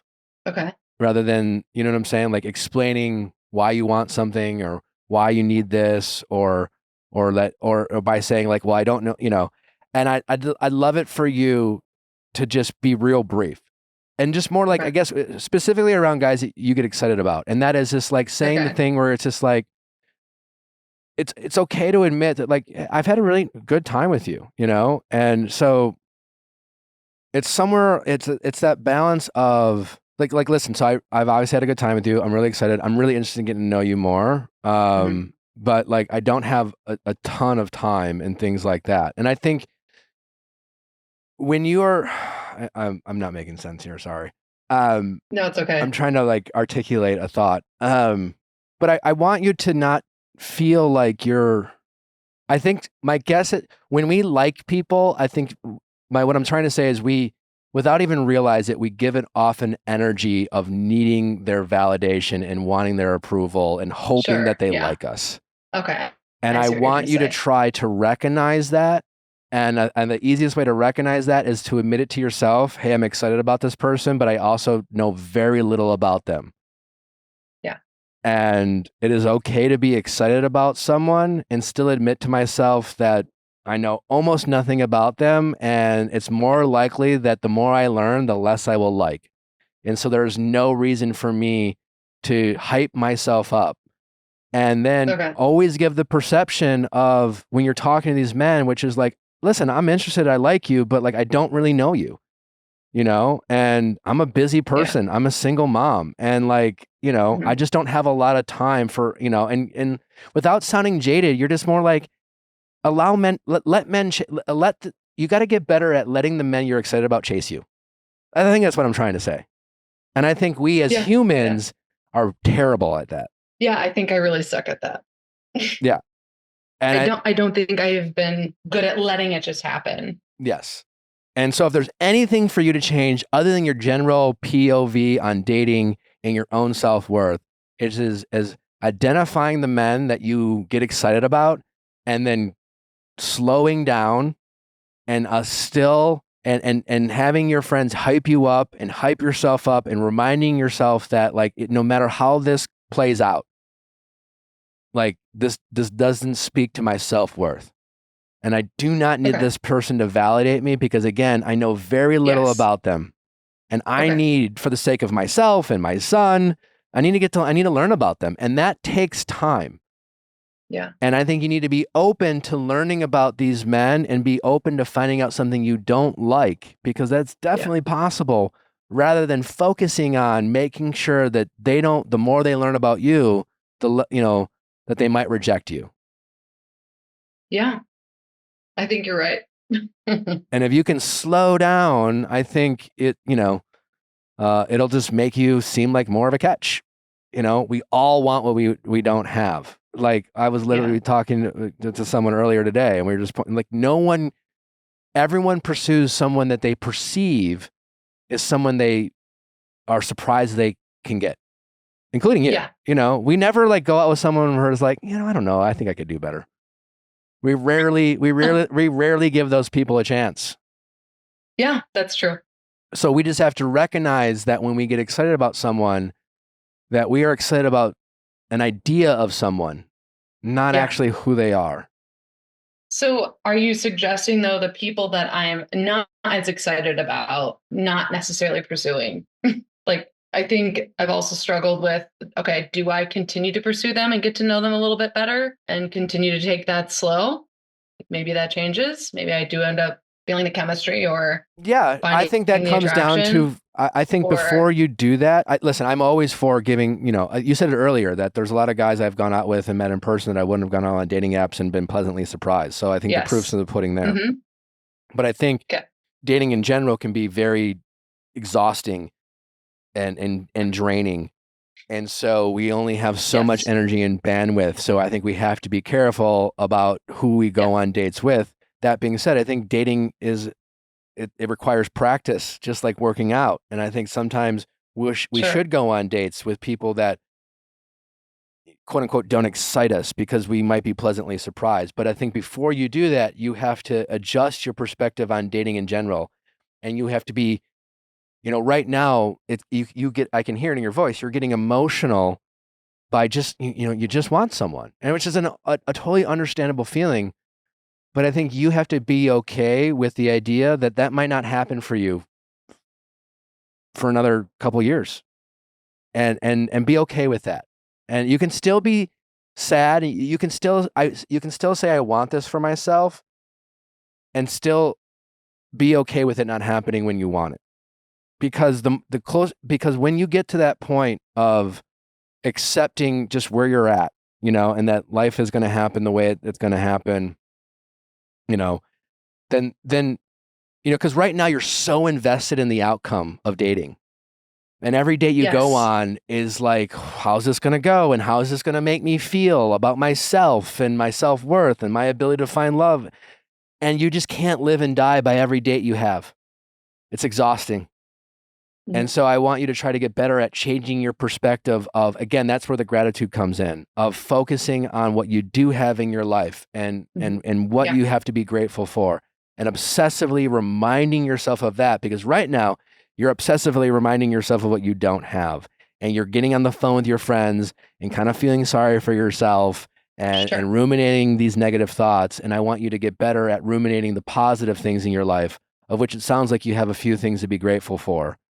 And then you'll be more settled in where you're at in your life, and your energy will give off this abundance of wealth and not neediness, and it will attract people, not just men, people, of like, here's this self-confident single mom in her 30s who's crushing life. She doesn't have a care in the world. She's confident in who she is. That person is going to attract people. You know what I'm saying? And that person is going to find what they're looking for, but it just comes from like your own internal, like how you perceive the world around you. Yeah. I feel like I've been in that place before, where I've definitely spent time focusing on myself and being grateful for the things that I have.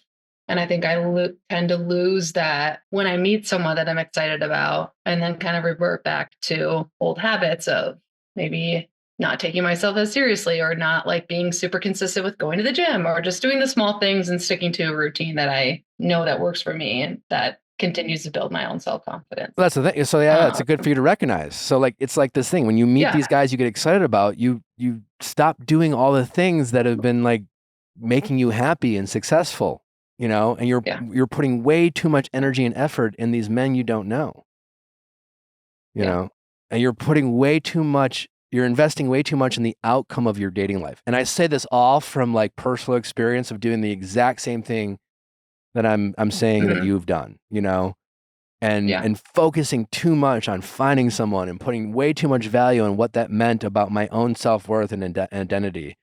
And when I cooled off on that and started just, you know, okay, I guess I'm where I'm at in my life, you know, I just was happier, you know, and you being happier with where you're at will just make you more attractive to people. Yeah. You know? Yeah. I guess it's just like, so where do I go from here? It's just a matter, you even said like a year and a half taking a break from dating is a long fucking time. Continuing to just put myself out there, or I think it starts with you build a better sense of gratitude for what I have. I honestly think it starts with you getting better at not ruminating negative thoughts, and catching yourself, you know, like stop talking about that you've never had a boyfriend for 9 years.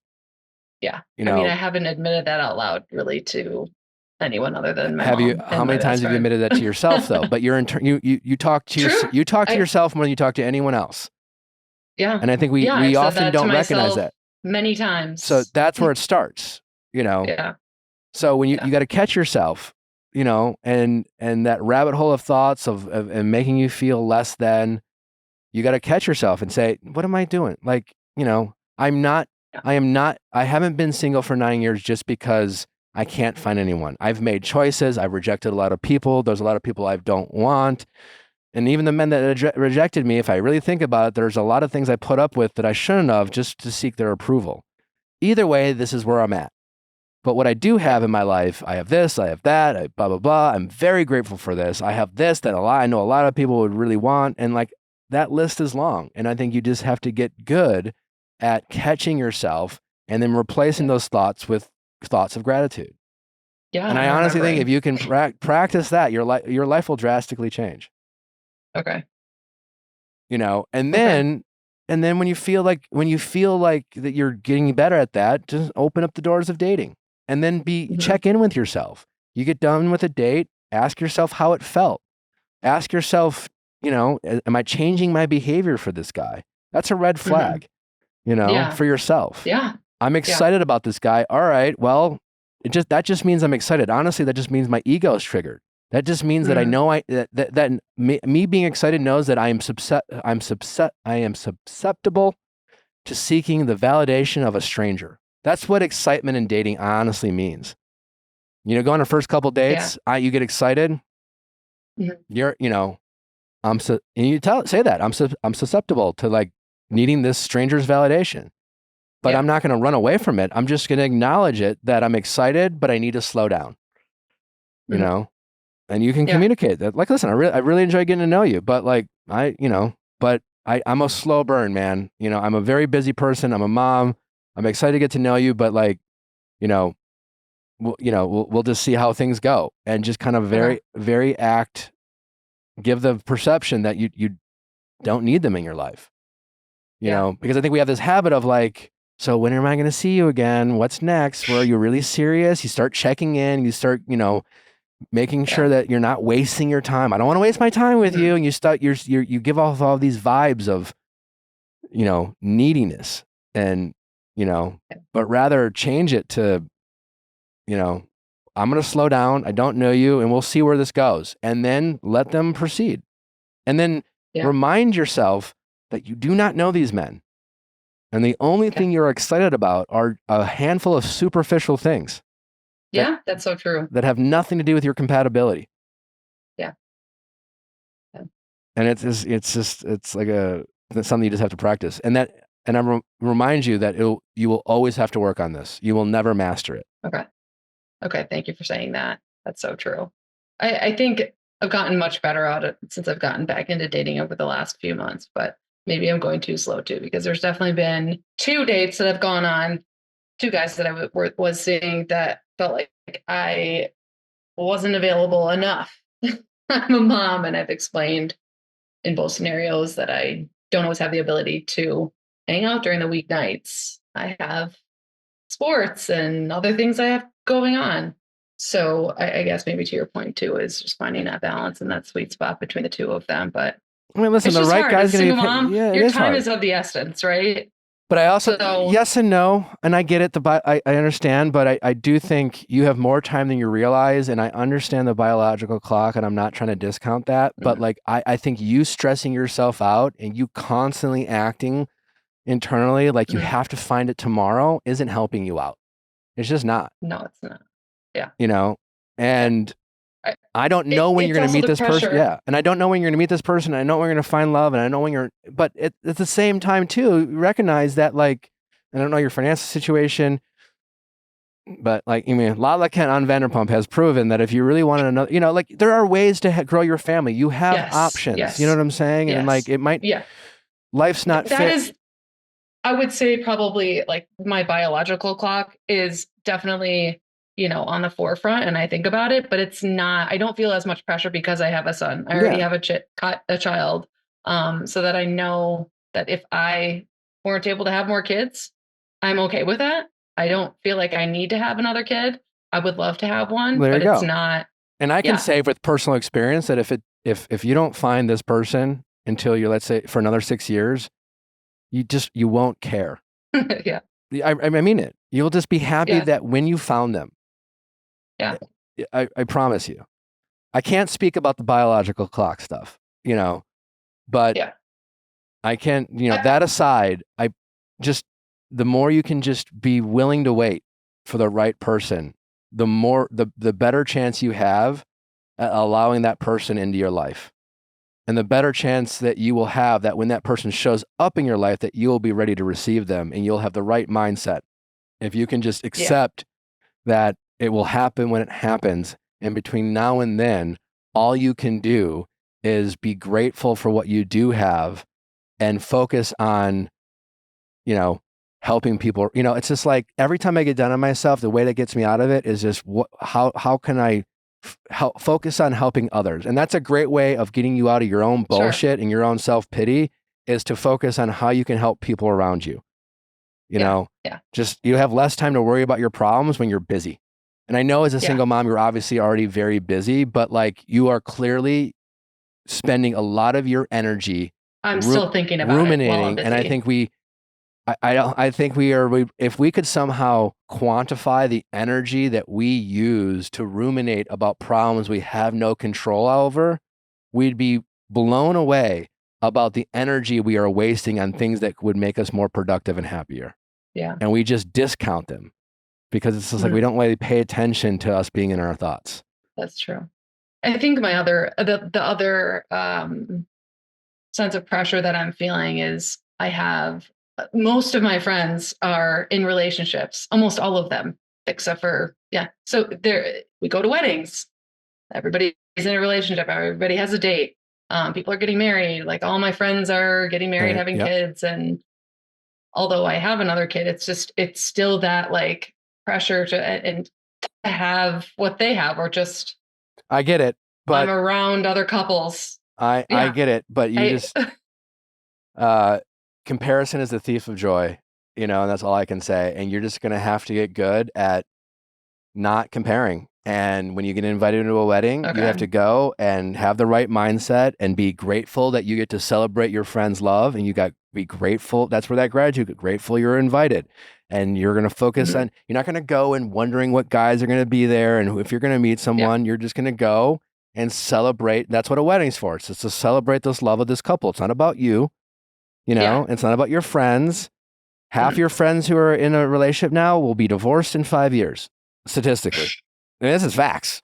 So again, that's where the gratitude comes in. It's obvious that you're very good at getting down on your negative thoughts. And I would work on that first and foremost. Okay. Okay. That's really good advice. Thank you so much. All right. We got to get going. Yes. Hopefully this was helpful. It was definitely helpful. All right. Thank you so much for taking the time to talk with me. No problem. Just remember, like, check in with yourself, give yourself grace, focus on gratitude. Every day you're going to have to catch yourself. You'll never master it, but you just have to at just, naming it. I'm doing it again. I'm ruminating. I'm thinking negatively. Let's change my thought. I need gratitude. What am I grateful for? And just obsessively focus on that. And I promise you, things will get better. Okay. Thank you so much. Congrats to you and the wife. I appreciate and Natalie. it. Yes. Thanks so much. All right. Well, keep us updated. I'd love to know where things go with you. All right. Okay. Take care. Good. All right. Bye-bye. So there's this really cool company in my hometown of Waukesha, Wisconsin. And I've told you before, when it comes to my teeth, I've been a grinder. I get stressed out in my sleep. I grind my teeth. It's not good for you. It's not good for me either. No. TMJ gives you headaches. It sucks. Well, Sporting Smiles crafts custom night guards that I've been using for the past few months. And I tell you what, it's a game changer when it comes to, both of our lives, but specifically for me and my teeth. And the best part is the process was super easy. I didn't have to go to a dentist to do it. Nope. It's all 100% done online. I went to their website. They sent me the tools to make impressions of my teeth. I sent them some photos to Sporting Smiles, and after approval from their lab techs, we were off to the next steps. They also make retainers and custom whitening trays. That's the same quality as the dentist without the hassle of going there, and it's typically half the cost. Sporting Smiles services the entire United States, and they've got a sale going on right now where you can save 10% on all orders with promo code VIALL10. Again, you can check out their sale by using promo code VIALL10 when you go to sportingsmiles.com. Check out my hometown company, Sporting Smiles, for your dental product needs. Summer brings warmth. It also brings surprises. And with Vessi, get ready to enjoy this season to its fullest, no matter what it throws your way. Embracing every splash with Vessi's technology ensures you stay cool, comfortable, and stylish from city walks to beach escapes to spontaneous travel adventures. Vessi has a wide range of great products. The weekend sneaker, the Stormburst low top, the Westerly coat jacket. We love Vessi. It's got it all. It's a great selection, super stylish, but most importantly, incredibly comfortable and 100% waterproof, which you honestly need these days. Whether you're walking through a city full of potholes, you get caught in the rain walking to work, that sucks. You never want damp feet. Maybe you're going on a hike and you're on a trip, like you don't want to overpack a million shoes. Well, don't. Just pack your Vessis. We love Vessi because their shoes, again, are 100% waterproof and 100% stylish. No, they're not water resistant. Again, they are waterproof. And again, with the Westerly jacket, which honestly is a great jacket in your lineup. And again, 100% waterproof. Stop wearing those really unattractive raincoats and no one likes that. Up your game with Vessi. Ready to embark the ultimate summer adventure? We'll dive into excitement, embrace the thrill, and create unforgettable memories. Visit vessi.com/VIALL to find the perfect blend of style and practicality in shoes designed for urban getaways and enjoy an instant 15% off your first order at checkout. There's a lot of decisions you have to make when you have a baby, and the one that I feel the most comfortable and safe making is using Huggies for our daughter, River. I always tell Nick that when River's crying, she's trying to tell us something, and that's the case with most babies. They express it through cries, and so we've turned to Huggies. The new Huggies Skin Essentials are here. A brand new dermatologist-approved line of diapers, wipes, and pull-ups training pants that are all designed with baby's sensitive skin in mind. Their wipes are so thick and pH balanced to help maintain healthy skin. Their wipes have zero harsh ingredients for a great, gentle clean. The Skin Essential Diapers features the Skin Protect Liner, which is what helps take care of the ick and stick that can cause rash. They have this liner built in their diapers. The whole diaper helps protect against the top two causes of rash by managing moisture and running mess. The liner gives you the barrier to help absorb moisture and lock away runny mess from baby skin. Pull-Up Skin Essentials has your big kid covered too with a training pant that is ultra soft and breathable to help protect sensitive skin through potty training. Learn more at Huggies.com. Once again, head to Huggies.com to learn more. How's it going? Hi, I'm Libby. I'm 24, and my city makes it impossible for me to move on. Okay, can you elaborate? Why is your city? What city? Charleston, South Carolina. Okay. And I've been running into my ex recently. And And I feel like every time I run into him, especially like if he's on a date with another girl, it kind of sets me back in like my healing journey. And then there's constant reminders of this relationship everywhere I look, and it's starting to like feel like maybe I can't move on here. No, I certainly know the feeling. Been there. How fresh is this breakup? It's actually been over a year, so Okay. a year and a few months. Okay, so it's been a bit. So we need to figure out. I don't think it's your city. Okay. I mean, I know Charleston's not like the biggest city in the world, but you know. Right. Yeah. How many times in the past year have you ran into him on a date? Twice on a date, and then once at the store. All right, so 3 times in the past year. Yes. Not a crazy amount. You're right, but every time like I see him, it feels like I start to go through the breakup all over again.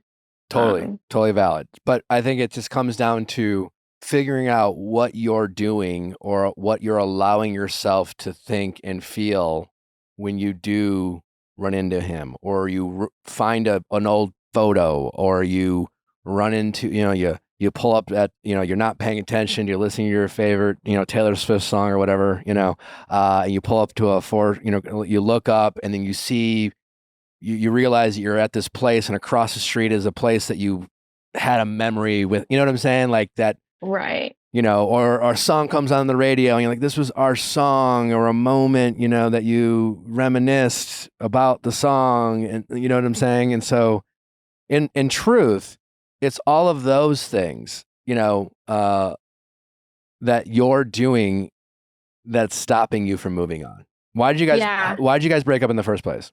Well, I think that's probably been like the hardest part, is I don't really have clarity on that. It was kind of abrupt, and I thought that there was going to be a follow-up conversation, and that never happened. So he ended the relationship. Yes.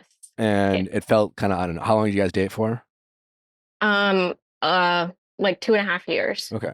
That sucks. I'm sorry. That must be hard. And I'm assuming you probably talked a lot about your future. We probably should have more. I think I thought a lot of things were implied, and in retrospect, I should have gotten clarity. Gotcha. But I mean, like talking or whatever, but you either that's good that you admitted that, but like you had a mindset that this guy might be your future. I definitely thought that for sure. Okay. We were in game, but. Great. Well, not great, but.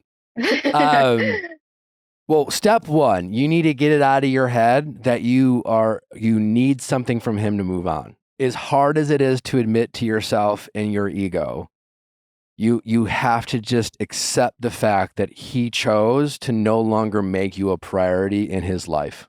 Yeah. And I don't know why or the reasons. And honestly, those reasons, like, as I say in my book, I don't know if you've read it, but there's a whole chapter on getting over people. But like, when it comes to closure, there's this thing we do where you mentioned, I thought we were going to have one more conversation, and that didn't happen. Right. And I can promise you that conversation wasn't going to give you closure. All that conversation would have done would have been of torturing yourself. In the history of breakup conversations, that one more conversation that people always reference they want has never changed anyone's mind. And all it does is make that someone I'm being, not sure what he's supposed to say to you. And he's so focused on not trying to be the bad guy to you. And he doesn't want to have, and so you're basically asking someone who's already rejected you to come up with new ways and new ideas and excuses of why they still want to reject you. Yeah, I guess I never looked at it like that. But yeah, that checks out. Yeah. I feel like I kind of have a habit of doing things like that. We all do. I was a master at this, so no judgment, so you just really have to try to like limit your ego, right? And just say, listen, I don't know why he didn't, want to prioritize me anymore. And that does make me sad. And but we also have to take that rejection and see it for what it really is someone who's no longer willing to make you a priority. And you want someone willing to make you a priority, He wasn't willing to fight for, or work through his feelings. And I know you said it was abrupt, but when you look back on the relationship, was he really the perfect boyfriend? No, far from it. Yeah, definitely there were some issues there. Like what? This is really like embarrassing, but we were together for 2.5 years and he like never told me that he loved me. So It's not embarrassing. Yeah. I think it's embarrassing that I stayed for as long as I did without like getting that confirmation in a relationship. But I mean, sure, I don't know. Yeah, I mean, I guess. And I'm not saying this to be mean or pile on, but it's more embarrassing that you have allowed yourself not to get over this guy for a year, knowing that there were things you weren't even getting in the relationship.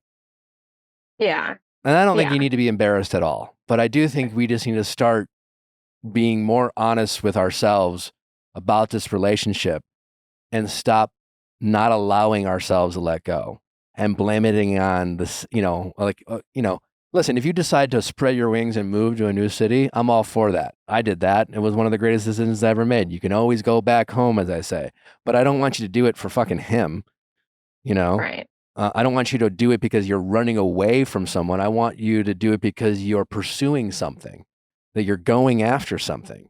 You're chasing a dream, not avoiding someone. You're giving him way, I want you to get mad at the idea that all of this energy that you have thought about him in the past year and a half is energy he's never asked you to give and he doesn't deserve. Yeah. That's like a good way of looking at it. For sure. Yeah. And one of the things that drastically changed my life was realizing that I have the power to control my thoughts. Yeah, I definitely like kind of spiral, especially like when I see him with a girl, I think why is she better than me? And I kind of get caught up in like that negative cycle of emotions. She's definitely not, I mean, I don't know who they are or she is, but they're not better. They're just different. And he'll probably break up with them eventually too, or vice versa. I don't know. You know what I'm saying? Like, yeah. And even if, I was engaged once long ago. It ended very poorly. I was crushed. She ended up, marrying the guy that cheated on me with, and then eventually they got divorced. Right. I have the benefit of several years going by to tell that story, but, I had moved on before that, but, I could have been, oh, she married him. What does that say about me? And blah, blah, blah. And like, yada, yada. And I can't, it's just, you know what I'm saying? So, I mean, like, it's funny, like, I really relate to you. I really do. And I was about your age when I was at my, like, there's my first girlfriend, we broke up many times. And mostly it was her breaking up with me. And one of the breakups I handled very, very poorly. And I obsessed. She drove a silver Ford Focus. I don't think they make those cars anymore. And I swore to God, I was the only car I saw. And I tortured myself. I was like, all I see are Ford Focuses. I was obsessed with her birthday. And not even I was obsessed with her birthday. It wasn't even about her birthday. I was obsessed with like just not getting over it, right? And so I convinced myself that subconsciously I always looked at the clock at the exact time that was her birthday. You know what I'm saying? Like, I'm not going to say her birthday, but if it was like, let's say her birthday was June 15th, it's not. I would always look at the clock at 6:15 a.m. or p.m. Then one time, let's imagine her birthday is June 15th. One time for work, I stayed in a hotel. You know what room I stayed in? 6:15. True story, that happened. I stayed in the room, remember, it was her birthday in the middle of this terrible breakup. And I was like, I saw that as a sign or whatever. It was just, but the truth is, I was so obsessed. I was looking for it. You know what I'm saying? And then I would identify it because the truth is, when it comes, the hardest part of getting over someone is accepting that it's over and letting go. Because the truth is, part of the reason why you've had a hard time letting go is that, like, the memory of him is still him, and you still kind of have him, right? In your thoughts and in your memories. And that's something as toxic and as terrible is in your brain is better than nothing. And you're you're afraid to let it go. Yeah.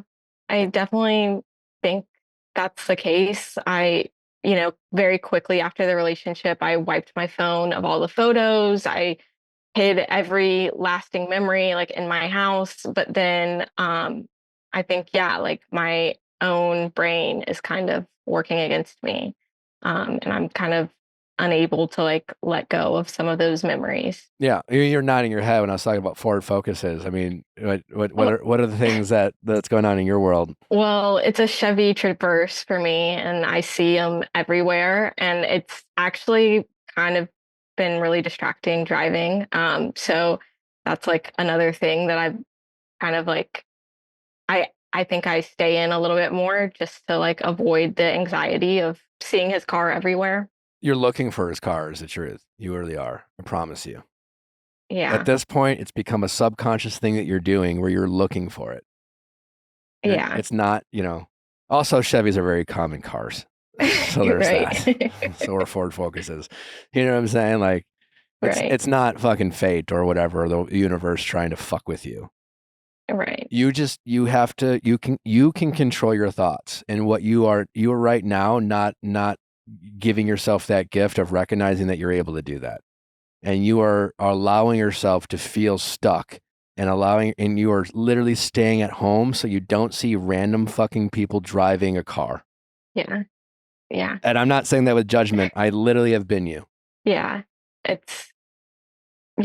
It's been like a very consuming part of my life that like I always say like I want this part of my life to be over, but I know like hearing you say it like kind of confirms what I already knew is like that I've been keeping myself kind of in this place. Yes.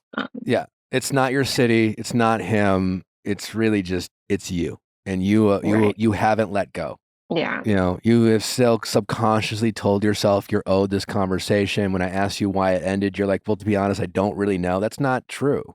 Yeah. Like it ended because he didn't want to be with you, if for no other reason. And you have not spent near enough time, if you are going to think about them, on focusing on these things that weren't good enough. The fact that you stayed with him for 2.5 years and expressed words of affirmation to him and were so willing to not hear it from him, and then instead make excuses for what he didn't do, and things like that. And I'm sure that's just the tip of the iceberg of things that you didn't appreciate about the relationship or things you put up with and things that you weren't happy with. And instead of focusing on that, you're just only focusing on the fact that he rejected you and not feeling good enough and trying to find an answer as to why someone rejected you. Yeah, I think that that's probably a big thing for me is rejection. I hate it. It's an issue with me at work. It's an issue in my personal life. I just don't like the feeling of feeling rejected. Which is normal, but you got to figure that out. You just have to acknowledge that it's going to happen. Whether it's work, whether it's romantic lives, not everyone's going to love you or like you. And you're only doing yourself a disservice by focusing on people rejecting you rather than people who are willing to accept you. Because you're going to change who you are and not for the better. Right. That's so true. When you do meet someone worthy of your time and attention, you're going to get really frustrated with yourself about how much energy you gave this guy. But you're not going to find this guy until you let go. Yeah, I guess that's also a thing. Like it's been so hard for me to date, and it's probably because I'm just not even allowing myself really. No, my guess is that you have obsessively focused on all the things you miss about him. Yeah, 100%. And then when you go on these dates, those obsessive thoughts are the things that are the only things you're looking for in these people you go on dates with.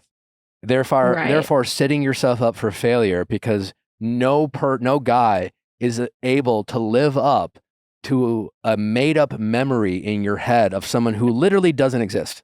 Yeah, no, it's true. Because that guy doesn't exist. And So how do we get you to change your thoughts and behaviors?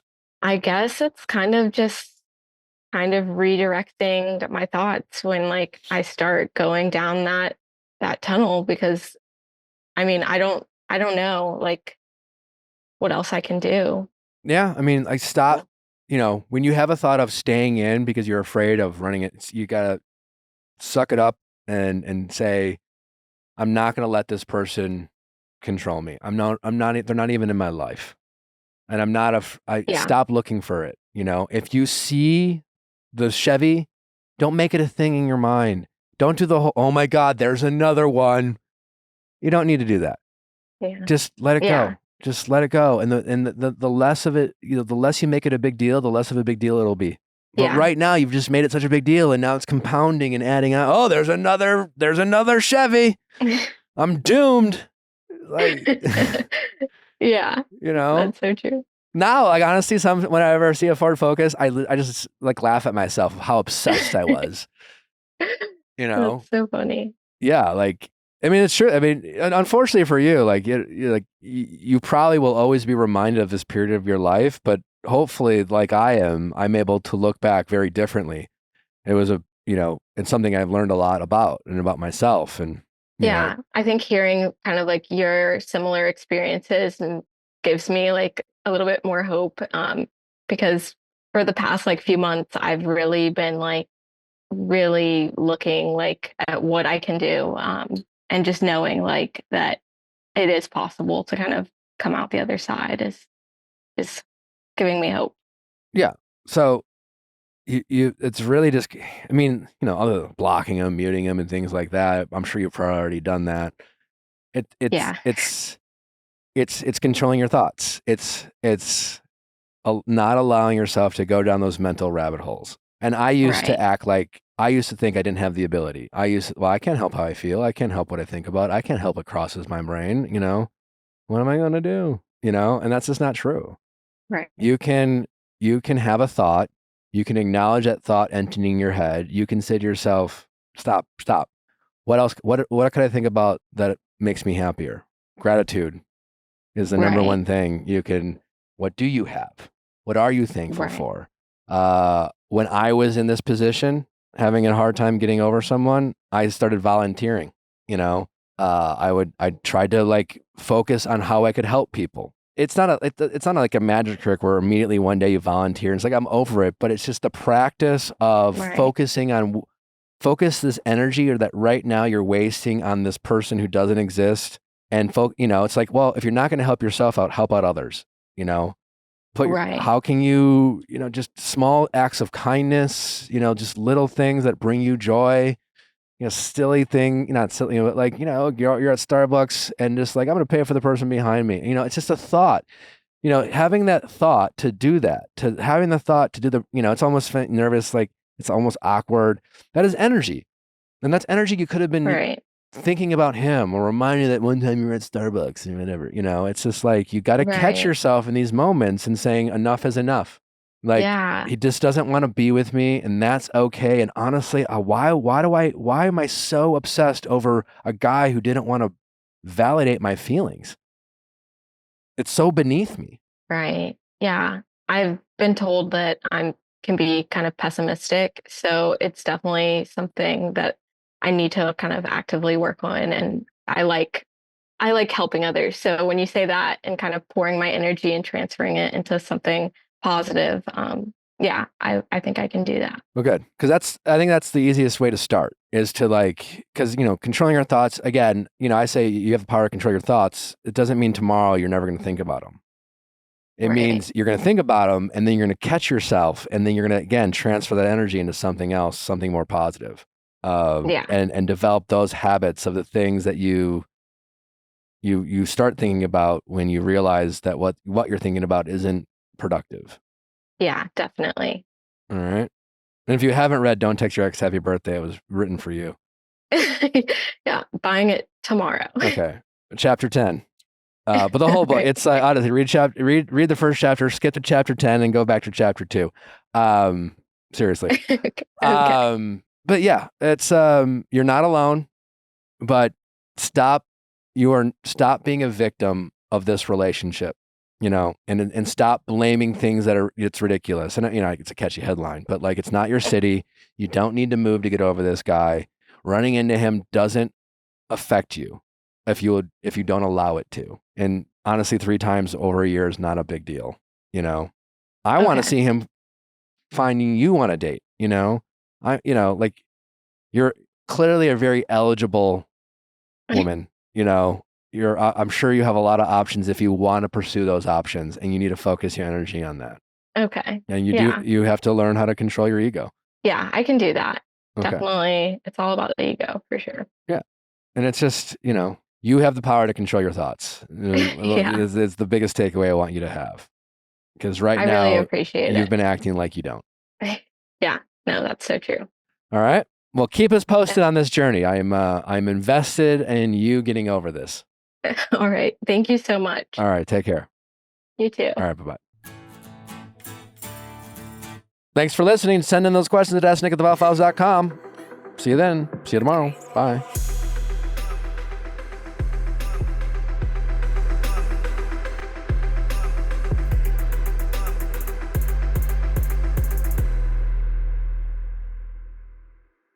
Hey guys, if you loved what you listened to, make sure you hit that subscribe button below. Thanks for listening. We'll see you next time.